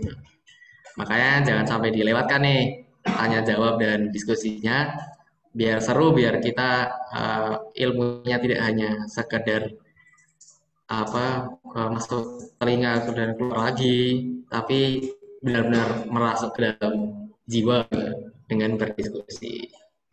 Oke, di sini teman-teman bisa raise hand, kemudian saya akan mempersilahkan teman-teman bertanya satu persatu. Kemudian jika nanti ada pertanyaan lanjutan atau ya tanggapan, mungkin bisa disampaikan setelahnya. Oke, langsung ada Mas Adam Anwari. Pada Mas Adam, dipersilakan untuk bertanya. Baik, sebelumnya mohon maaf tidak bisa on cam karena ada beberapa hal yang menyebabkan tidak bisa gitu kan. Izin bertanya ya, nggak apa-apa ya, Mas. Siap. Mangga. Izin bertanya, sebenarnya bukan bertanya sih, lebih ke penasaran aja gitu ya. Permasalahan sampah di kita gitu, terutama di Pandeglang ini. Menurut Eunomia itu kan pengelolaan sampah terbaik di dunia ada di Jerman. Nah, sebetulnya yang jadi Adam penasaran tuh ada nih di Jerman gitu pengelolaan sampah yang baik. Kenapa di Indonesia itu belum sampai ini gitu, belum sampai ke arah situ gitu. Jadi kendalanya kira-kira Mas, apa jadi kendala serius gitu? Apakah dari pemerintahnya yang kurang serius? Apakah masyarakatnya yang belum memiliki sumber daya yang baik gitu, seperti itu? Terima kasih. Oke, terima kasih Mas atas pertanyaannya. Saya berikan kepada Mbak pemateri nanti, mungkin dari urutannya seperti urutan pematerian ya, dari Mbak Tea, lalu Mbak Santi, terus Mbak Cita. Pertama kepada Mbak Tea, dipersilakan. Oke, dari aku ya, menjawab pertanyaannya Mas Adam. Kenapa sebenarnya tuh banyak Mas contohnya tuh. Kayak yang paling dekat di Singapura tuh juga udah bagus di pengolahannya. Bahkan di sana asap pun bisa diubah jadi tenaga listrik. Kayak gitu. Nah, kenapa kita belum bisa? Pertanyaannya tuh kayak kembali ke kita masing-masing sih. Kayak ya apa yang udah kita kasih sebagai anak muda buat negara ini. Kayak gitu yang pertama. Terus yang kedua karena mungkin kendalanya masih ada di sistem birokrasi sih Mas. Kalau menurut saya karena ya tahu sendiri tidak mudah untuk mengurus suatu perizinan di negara ini dan harus melalui banyak lembaga step by step yang ya tahu sendiri kan untuk ngurus KTP aja harus kemana dulu, ke RT, kelurahan, kecamatan, baru dukcapil. Ya sama aja sih. Untuk membangun suatu mungkin kayak pabrik pengolahan sampah yang canggih itu kita juga perlu waktu untuk perizinannya juga, dan kita juga perlu mengumpulkan nih kayak semangat penggiat-penggiat lingkungan yang mau mengorbankan pikiran dan tenaganya buat mencapai keberhasilan itu. Itu sekian dari saya, semoga menjawab. Mungkin dari Santi sama Zita ada tambahan. Terima kasih. Oke, langsung ke Santi. Baik, tadi pertanyaannya terkait dengan kenapa ya di Indonesia nggak bisa berkembang gitu. Mungkin aku juga setuju tadi ya sama Tea sebelumnya, bahwa emang sulit ya kalau misalnya kebijakan terkait dengan pengelolaan sampah di Indonesia ini. Kemudian mungkin aku menyoroti terkait dengan adat masyarakat di Pandeglang sendiri atau khususnya di daerah Tanjung Jaya itu kenapa sulit untuk memilah sampah untuk menjaga kelestarian lingkungan, padahal sudah jelas-jelas mereka merupakan daerah yang sangat berpotensi menjadi daerah wisata yang bagus sekali, adalah karena yang pertama adalah sumber daya manusianya sangat terbatas dan pola pikir mereka tuh masih terkait dengan ekonomi. Semuanya pasti ekonomi. Mereka belum merasakan bahwa dari pemilahan sampah ini bisa menghasilkan loh bagi mereka gitu. Belum merasakan adanya dampak dari pengolahan sampah ini bagi mereka. Mungkin itu kenapa mereka jadi malas-malasan dan tidak memulai untuk dapat menggerakkan sampah atau menggerakkan kepeduliannya terhadap sampah. Nah, kebiasaan dari orang-orang Pandeglang, atau aku tidak menyamaratakan, tapi ada beberapa orang, khususnya di daerah pesisir, yang tingkat ekonominya itu menengah ke bawah, mereka lebih untuk fokus bekerja, mencari penghasilan, seperti nelayan, bertani, dan lain-lain. Dan mereka berpikir, apa sih, nggak ada waktu untuk memilah sampah, nggak ada waktu untuk mengolah kerajinan sampah, dan kerajinan sampah juga belum ada peminatnya gitu. Padahal mereka hanya tidak tahu pasar, belum menemukan pasar yang cocok saja. Nah, seperti itu. Kemudian mungkin apabila nanti mereka berhasil dalam pemilahan sampah, ketika mengolah sampah menjadi kerajinan dan mendapatkan uang, mendapatkan banyak penghasilan, kemudian ketika mereka menjaga lingkungan wisatanya, ketika menjaga lingkungan sekitarnya bersih, dan melihat wisatawan datang dan senang akan hal itu, mungkin mereka akan bergerak, karena wisatawan menjadi salah satu pemasukan bagi mereka, pemberi pemasukan bagi mereka. Mungkin dari situ sih, kalau menurut saya mungkin mereka belum merasakan khasiat dari atau enaknya memilah sampah, dan belum merasakan ya khasiatnya tadi dari memilah sampah, jadi belum mau ke sana gitu. Asik. Monggo Mbak Zita, langsung saja. Ya, tadi udah cukup lengkap ya dijawab oleh Mbak Santi sama Mbak Tia gitu. Aku cukup menambahkan sedikit aja, ini berdasarkan, jadi kemarin aku sempat melakukan wawancara gitu terhadap salah satu kelompok ibu-ibu di sana, dan kemudian menjelaskan bahwasanya dari pihak pemerintah pusatnya sendiri, dari pemerintah provinsi dan pemerintah kabupaten di Banten itu sudah mengedukasi masyarakat mengenai pemilahan sampah, kemudian bagaimana mengelola sampah, dan udah dibuatkan TPS 3R-nya gitu ya di Kampung Cikadu gitu, udah ada TPS 3R-nya, udah dibuatkan juga tempat sampah yang sudah terpilah gitu, ada tempat sampah organik, tempat sampah anorganik, kemudian ada tempat sampah B3 gitu ya, udah bagus gitu, kata ibu-ibu di sana tuh udah bagus Mbak tempat sampahnya, tapi kemudian bertahan cuma di beberapa bulan pertama masyarakat ini aktif gitu untuk memilah sampah. Kemudian setelah beberapa bulan gitu ada tempat sampah baru, kemudian ada TPS 3R gitu, tidak berjalan lagi gitu ya pemilahan sampah di masyarakat. Nah ini juga kendalanya yang mungkin jadi salah satu kendala itu adalah mengenai partisipasi dari masyarakatnya sendiri gitu, yang mungkin masih cukup rendah gitu. Itu sih tambahan dari aku. Oke, sudah terjawab belum Mas Adam, atau ada tanggapan lain sebelum kita masuk ke penanya selanjutnya? Oh iya, nggak harus Mas Adam ya, kalau ada yang mau menanggapi jawaban tadi maupun pertanyaannya, monggo silahkan, kita berdiskusi terbuka. Saya mau menanggapi. Oke, monggo Mas Basit. Jadi terkait pemilahan sampah, kenapa di Indonesia itu cenderung lebih sulit ya kalau dibandingkan dengan Jerman, tadi Mas Adam membandingkannya. Itu kalau sepengalaman pribadi, ada senior saya kalau di Jogja, teman-teman tahu itu ada namanya komunitas Resik Plus.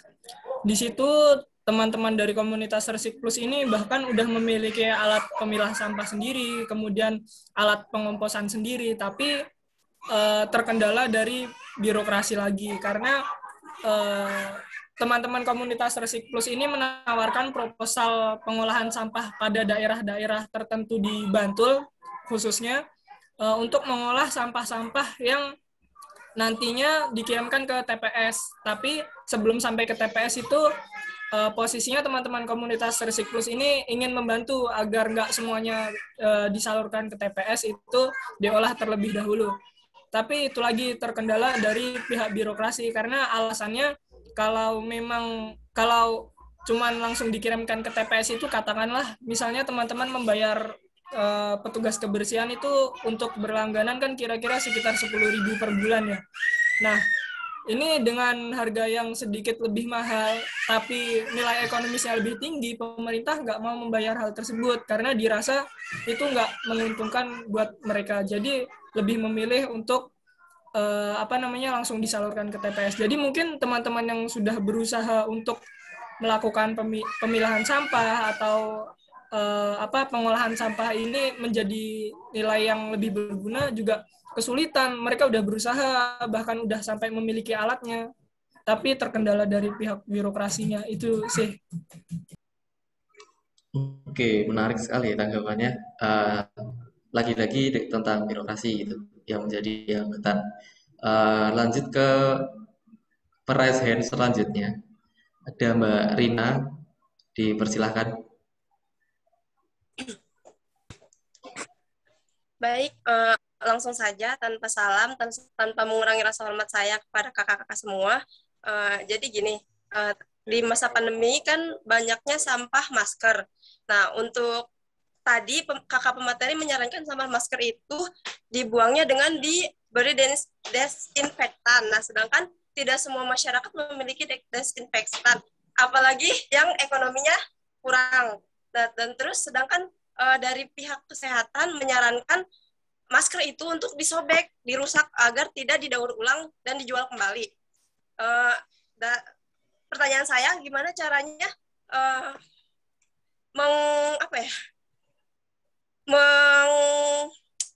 bukan menghancurkan, gimana caranya untuk membuang sampah masker dengan baik dan benar, sedangkan jika dibakar itu menjadi polusi udara. Di kubur itu dia akan lama diurainya. Nah, dengan baik dan benar bagaimana? Mungkin itu saja, kurang lebihnya mohon maaf. Wassalamualaikum warahmatullahi wabarakatuh. Waalaikumsalam warahmatullahi wabarakatuh. Terima kasih atas pertanyaannya. Seperti tadi ya urutannya, Pak. Monggo silakan. Maaf tadi boleh diulangi gimana yang terakhir, agak macet soalnya di saya.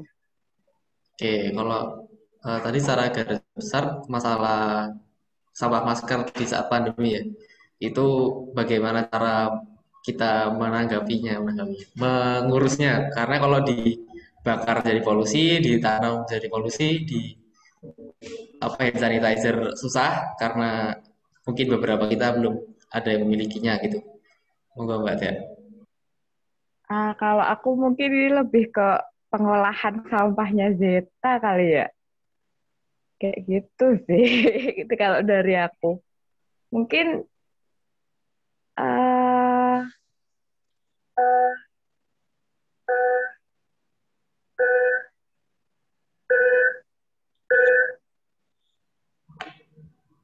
mungkin kalau dari aku mending diolah, jadi kalau emang itu bisa diolah jadi sesuatu yang bisa kita gunain kembali. Kalau emang itu kayak udah mentok, kita bisa kayak berkreasi, kayak yang ngedorong pemikiran kreativitas kita buat ngembangin itu, jadi kayak kalau nggak berguna buat kita, harusnya bisa berguna buat orang lain, kayak gitu sih. Mungkin aku lempar ke Santi sama Zeta buat selanjutnya. Ya, aku langsung menyambung aja kali ya. Iya, langsung.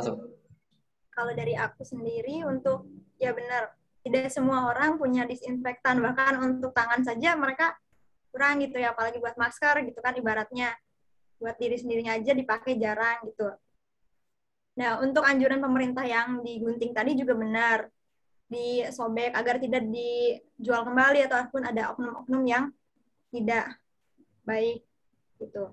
Nah, mungkin kalau dari aku sendiri, bagaimana cara kita untuk dapat membuang sampah itu, yang pertama adalah apabila kita tidak dapat mendisinfektan sampah masker tersebut, maka kita harus memastikan bahwa sampah itu terpilah dengan baik gitu. Sampah masker itu terpilah menjadi sampah medis dengan baik.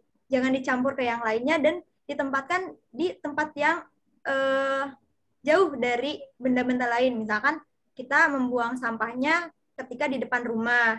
Jadi ada menyediakan cuci tangan di depan rumah, kemudian setelah cuci tangan kita buang di depan rumah dan dijauhkan dari benda-benda yang khawatir dapat terinfeksi virus. Itu apabila kita terbatas ya untuk ininya. Dan sampahnya mungkin apabila tidak dibakar ataupun tidak dikubur, itu bisa juga disalurkan kepada bank sampah ataupun lain yang kemudian nanti dapat diolah kembali atau dapat dihancurkan tanpa membuat polusi udara. Mungkin untuk menghancurkannya, membakarnya mungkin memang membuat polusi udara, tetapi ada cara lain yang dapat dibakar tanpa ada asap atau gimana gitu. Aku juga masih awam untuk terkait dengan sampah masker yang dibakar atau dikubur ini. Mungkin dari teman-teman semuanya ada yang punya pengalaman atau ada yang lebih mengerti gitu. Mari sharing aja di sini. Aku sangat terbuka dan mohon maaf kalau misalkan jawaban aku kurang memuaskan. Seperti itu. Ini bisa dilanjutkan oleh Geta. Udah lengkap ya tadi. Aku tinggal melengkapi aja karena udah disampaikan dijawab oleh Mbak Tia sama Mbak Santi.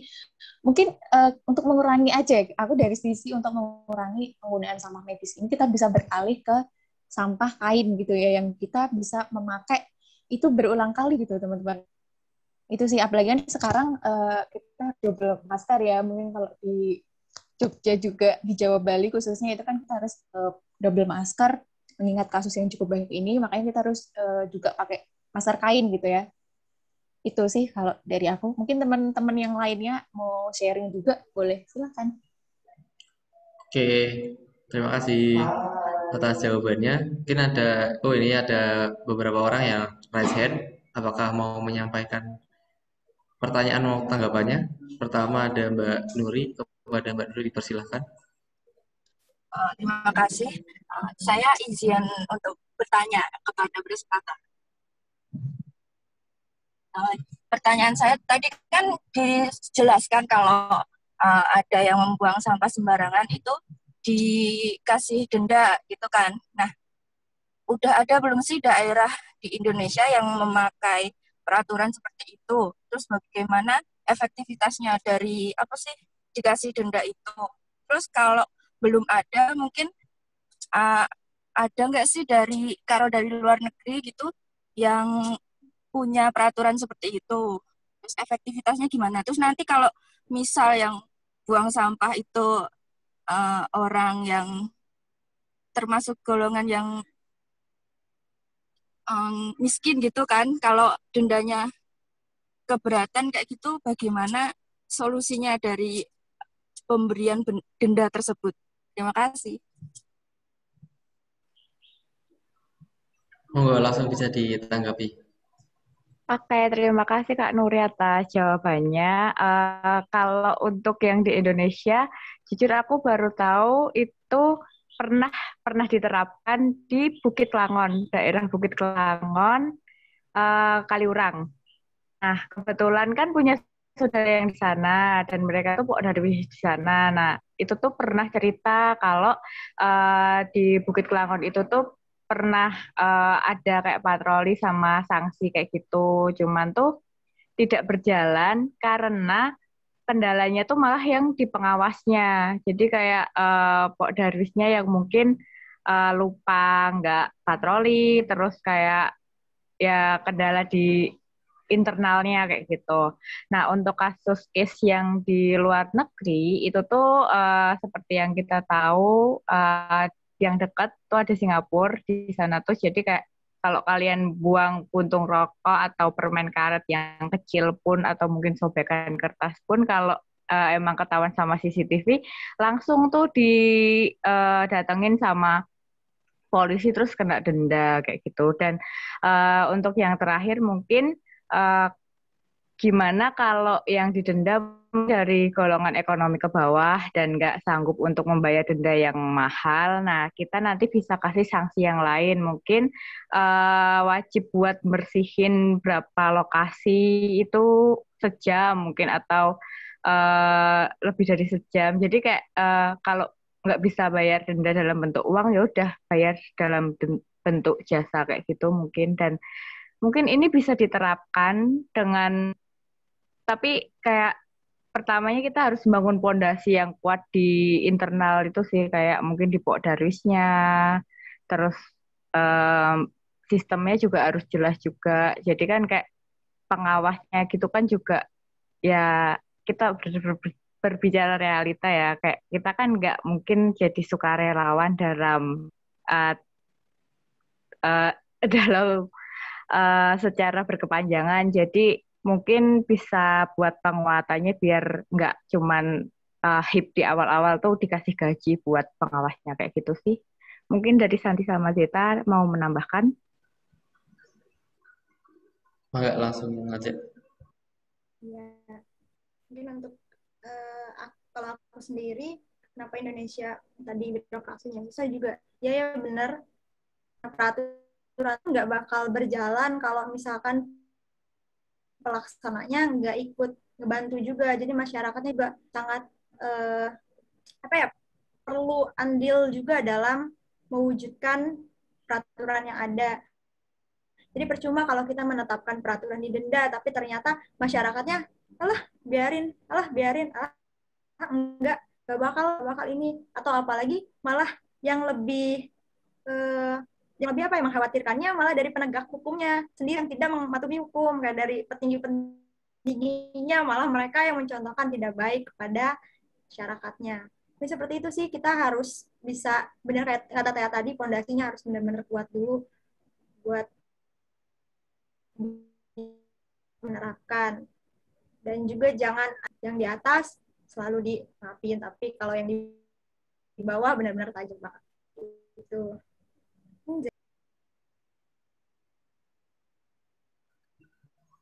Bisa dinyalakan dulu, Pak, mic-nya. Oh iya, lupa. Sorry.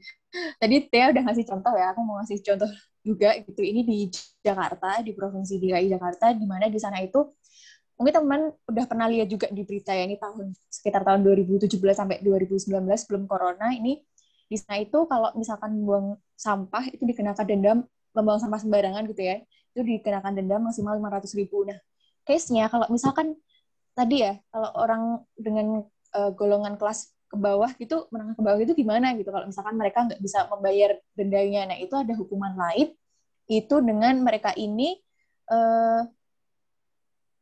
dengan adanya sanksi sosial ya. Tadi Tia misalkan kasih contohnya, misalkan mereka suruh bersihin sampah gitu. Nah, kalau di DKI itu mengenakan papan bertuliskan saya buang sampah atau menyanyikan lagu Indonesia Raya bagi anak-anak. Nah, menurutku ini juga kurang ini ya, kayak nggak berdampak gitu ya. Kalau cuma membawa papan mah semua orang bisa gitu. Nah, mungkin bisa diterapkan mereka ini misalkan dengan denda, nggak bisa bayar denda 500.000, mereka bisa diganti dengan sanksi sosial berupa misalkan mereka suruh nyapu jalan kayak gitu. Nah, itu kan bisa lebih bermanfaat dan memberikan efek jera ya pada para pembuangan sampah ini.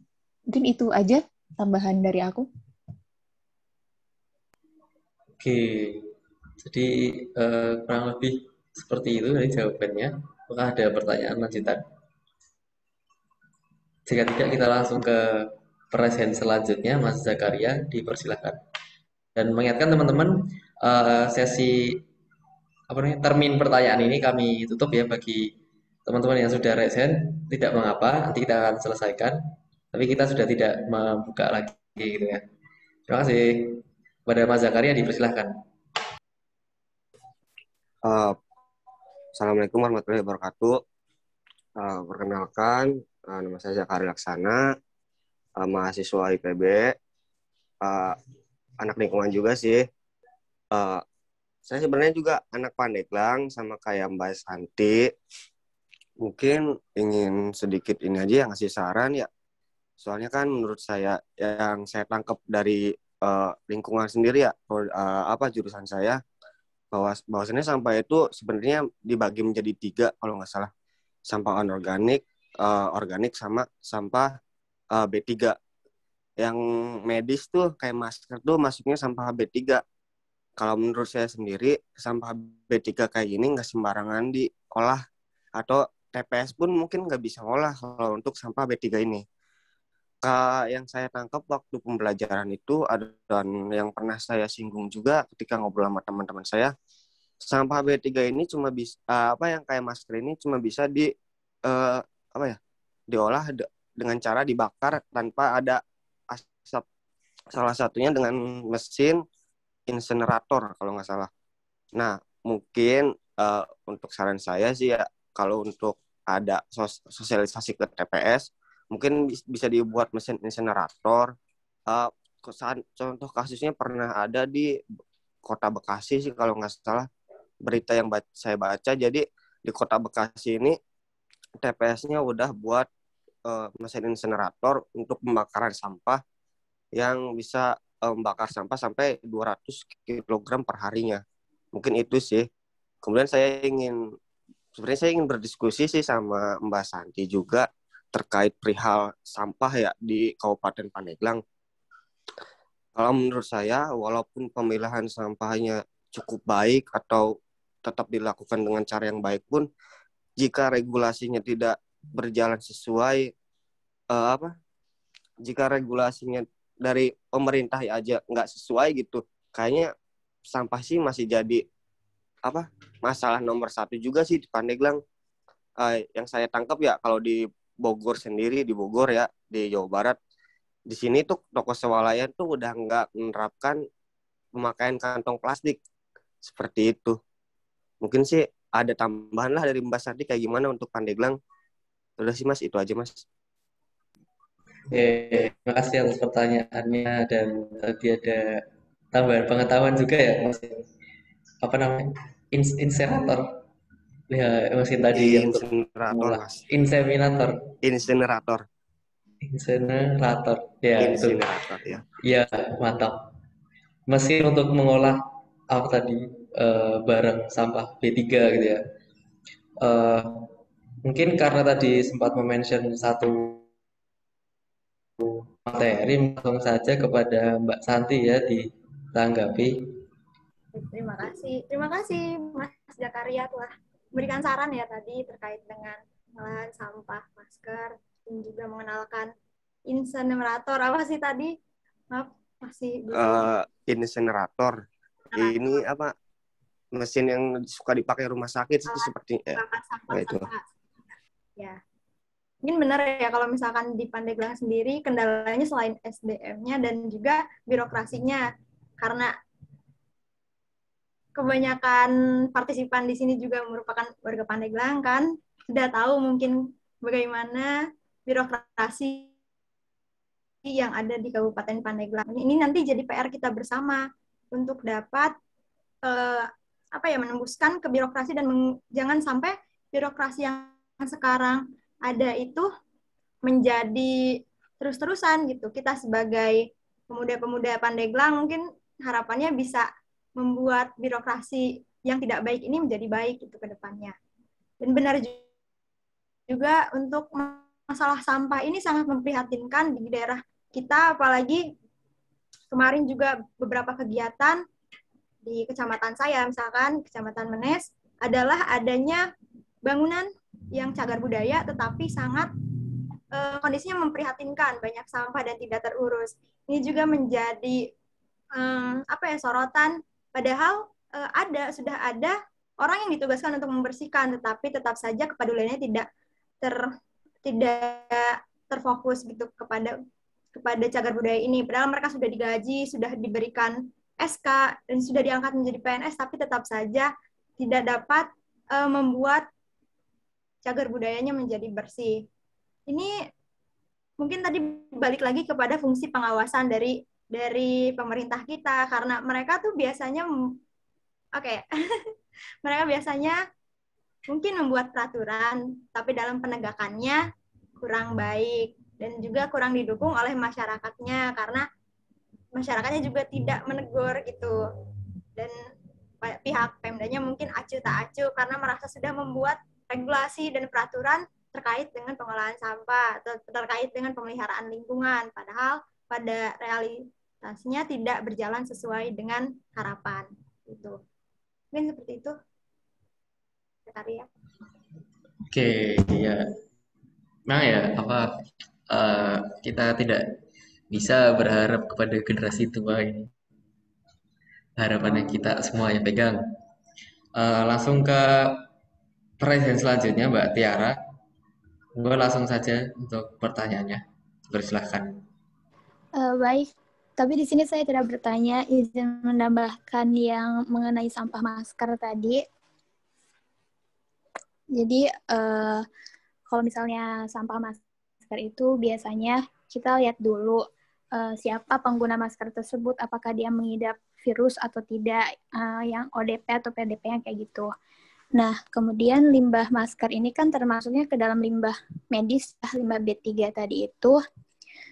Kalau misalnya orang yang terkena virus yang menggunakan masker tersebut, harusnya masker itu dipisahkan limbahnya ke dalam limbah infeksius, terus diberi label gitu, biar gak kecampur ataupun tidak menyebarkan kepada orang lain virusnya. Dan kalau misalnya mungkin ya, kalau kita yang pakai sehari-hari, yang nggak punya disinfektan di rumahnya, bisa aja si masker tersebut tuh sebelum dibuang, kalau misalnya tadi dibakar itu bisa menyebabkan polusi udara, mungkin sebaiknya dicuci terlebih dahulu menggunakan deterjen. Kayak gitu. Itu aja sih dari saya, dan mungkin ya, kalau misalnya tadi, memang sih sebetulnya bisa menggunakan masker kain, tapi kan kebanyakan orang untuk saat ini lebih memilih menggunakan masker medis atau lebih seringnya kita ada melihat orang-orang menggunakan masker dakbil untuk saat ini. Makanya kenapa limbah masker itu sangat banyak, kayak gitu. Mungkin itu aja tambahan dari saya. Terima kasih. Oke, terima kasih Mbak Tia atas tambahan pengetahuannya ya mengenai pengolahan sampah medis tadi. Karena memang gimana sampah medis itu suatu hal yang baru ya, bisa dikatakan baru-baru meledak nih waktu pandemi gitu. Dan harapannya kita bisa belajar lebih cepat dan beradaptasi gitu ya. Oke, lanjut ke peraih hand selanjutnya ada Mas Bram yang ingin menyampaikan tanggapannya mungkin ya. Monggo kepada Mas Bram dipersilakan. Oke, makasih Mas Ilhan atas waktunya. Ini aku nggak akan bertanya, aku cuma ngasih tambahan juga ke teman-teman semua. Sebenarnya tadi aku pengen nanggapin juga bagian sampah medis ya. Memang tadi ternyata dari siapa tadi? Sorry, agak lupa.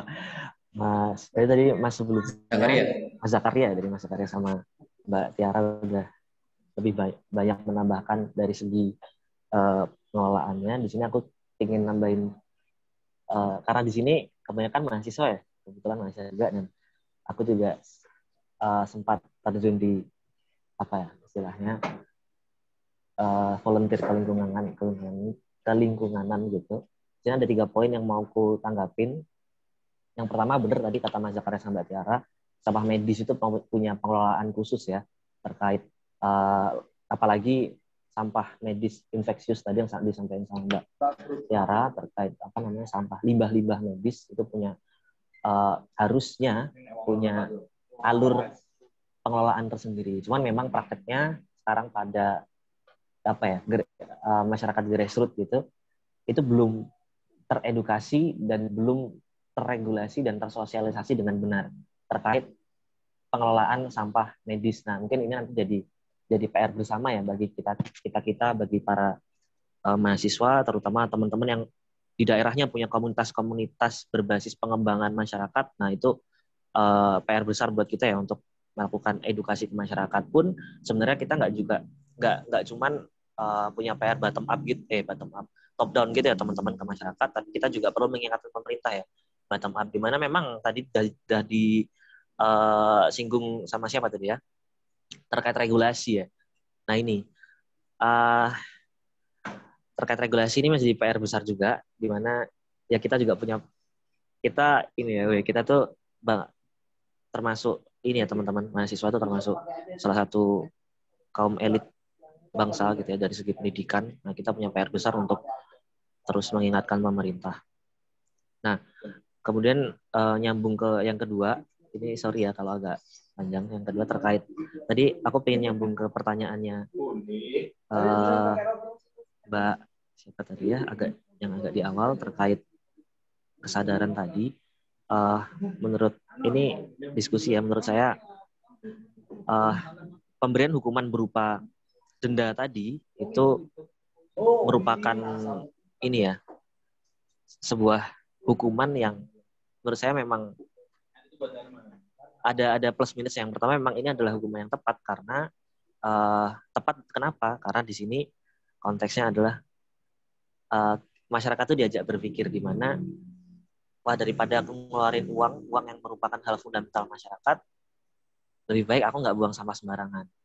Nah, maka dari itu membuang sampah sembarangan akan lebih terlihat, membuang sampah pada tempatnya akan lebih terlihat ringan daripada membayar sebuah denda dengan jumlah tertentu.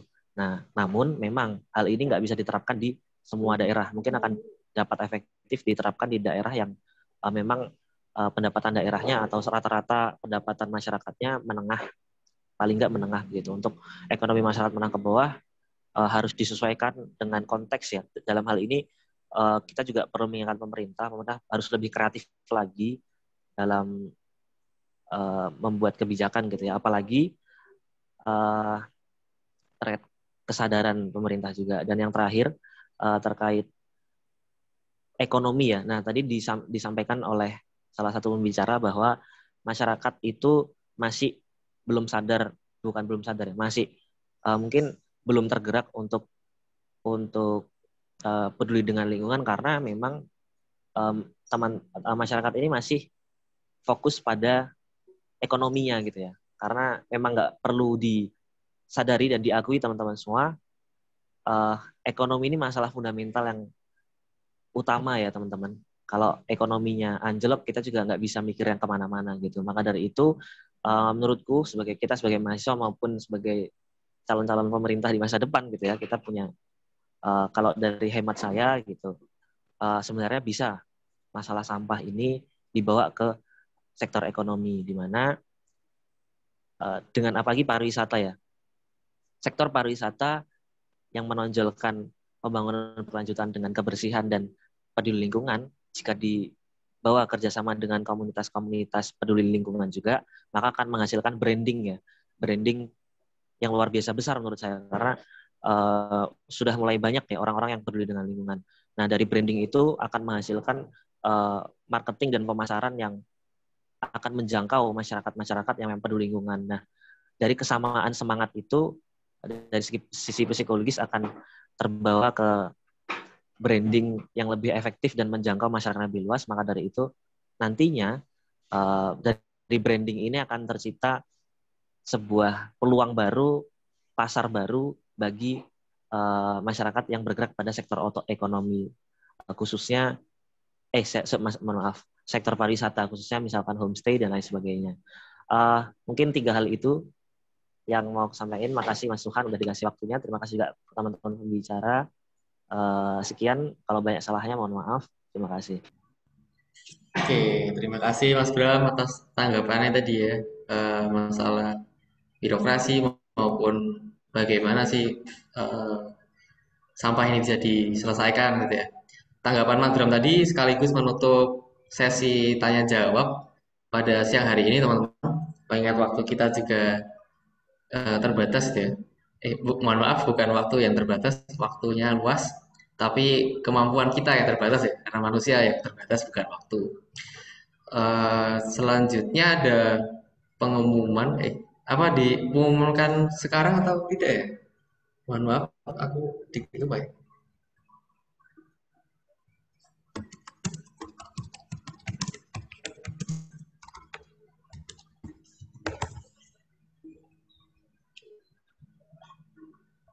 Teman-teman panitia. Pengumuman apa, Sulhat?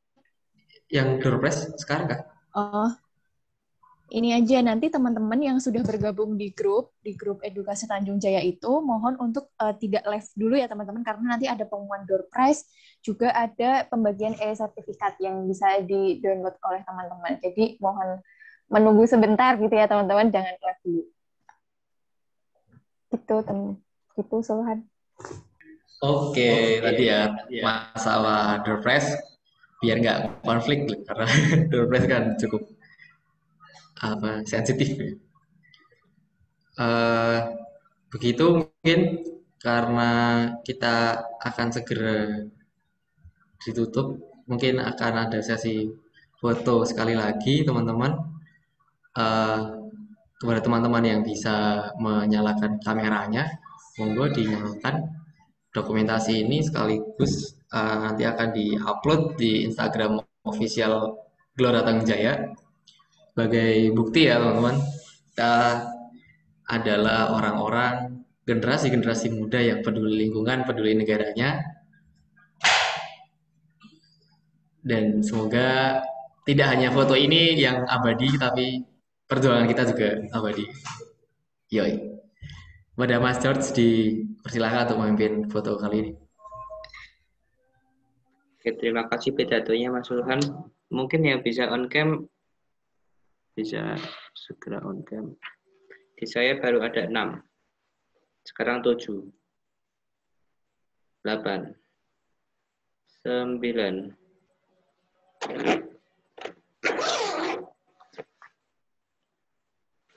Ayo, ada yang mau nambah lagi 10. Atau dari 10 ya, 10, 9, 8, 7, 6, 5, 4, 3, 2, 1. Cheese. 1 kali lagi. 1, 2, 3. 1, 2, 3. Oke, sudah saya kembalikan kepada Mas Rohan. Mantap. Nanti bisa dicek ya Instagramnya @gelora_tangjaya. Oke, sesi foto tadi menutup rangkaian acara pada dari pagi tadi hingga tengah hari ya saat ini. Harapannya semoga apa-apa yang kita dapatkan tadi, entah itu materi, modul ya, jangan lupa di-download modulnya. Dan juga door prize mungkin atau teman baru dan lain sebagainya bisa menjadi kebermanfaatan tersendiri untuk kita semua hingga akhirnya tujuan-tujuan kita seperti menyelamatkan lingkungan dan memperbaiki ya birokrasi dan lain sebagainya tadi bisa tercapai.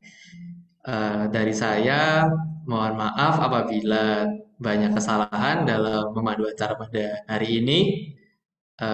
Terakhir, wassalamualaikum warahmatullahi wabarakatuh. Terima kasih teman-teman. Terima kasih banyak teman-teman atas diskusinya tadi, menarik sekali ya. Itu kalau dipanjangin bisa revolusi.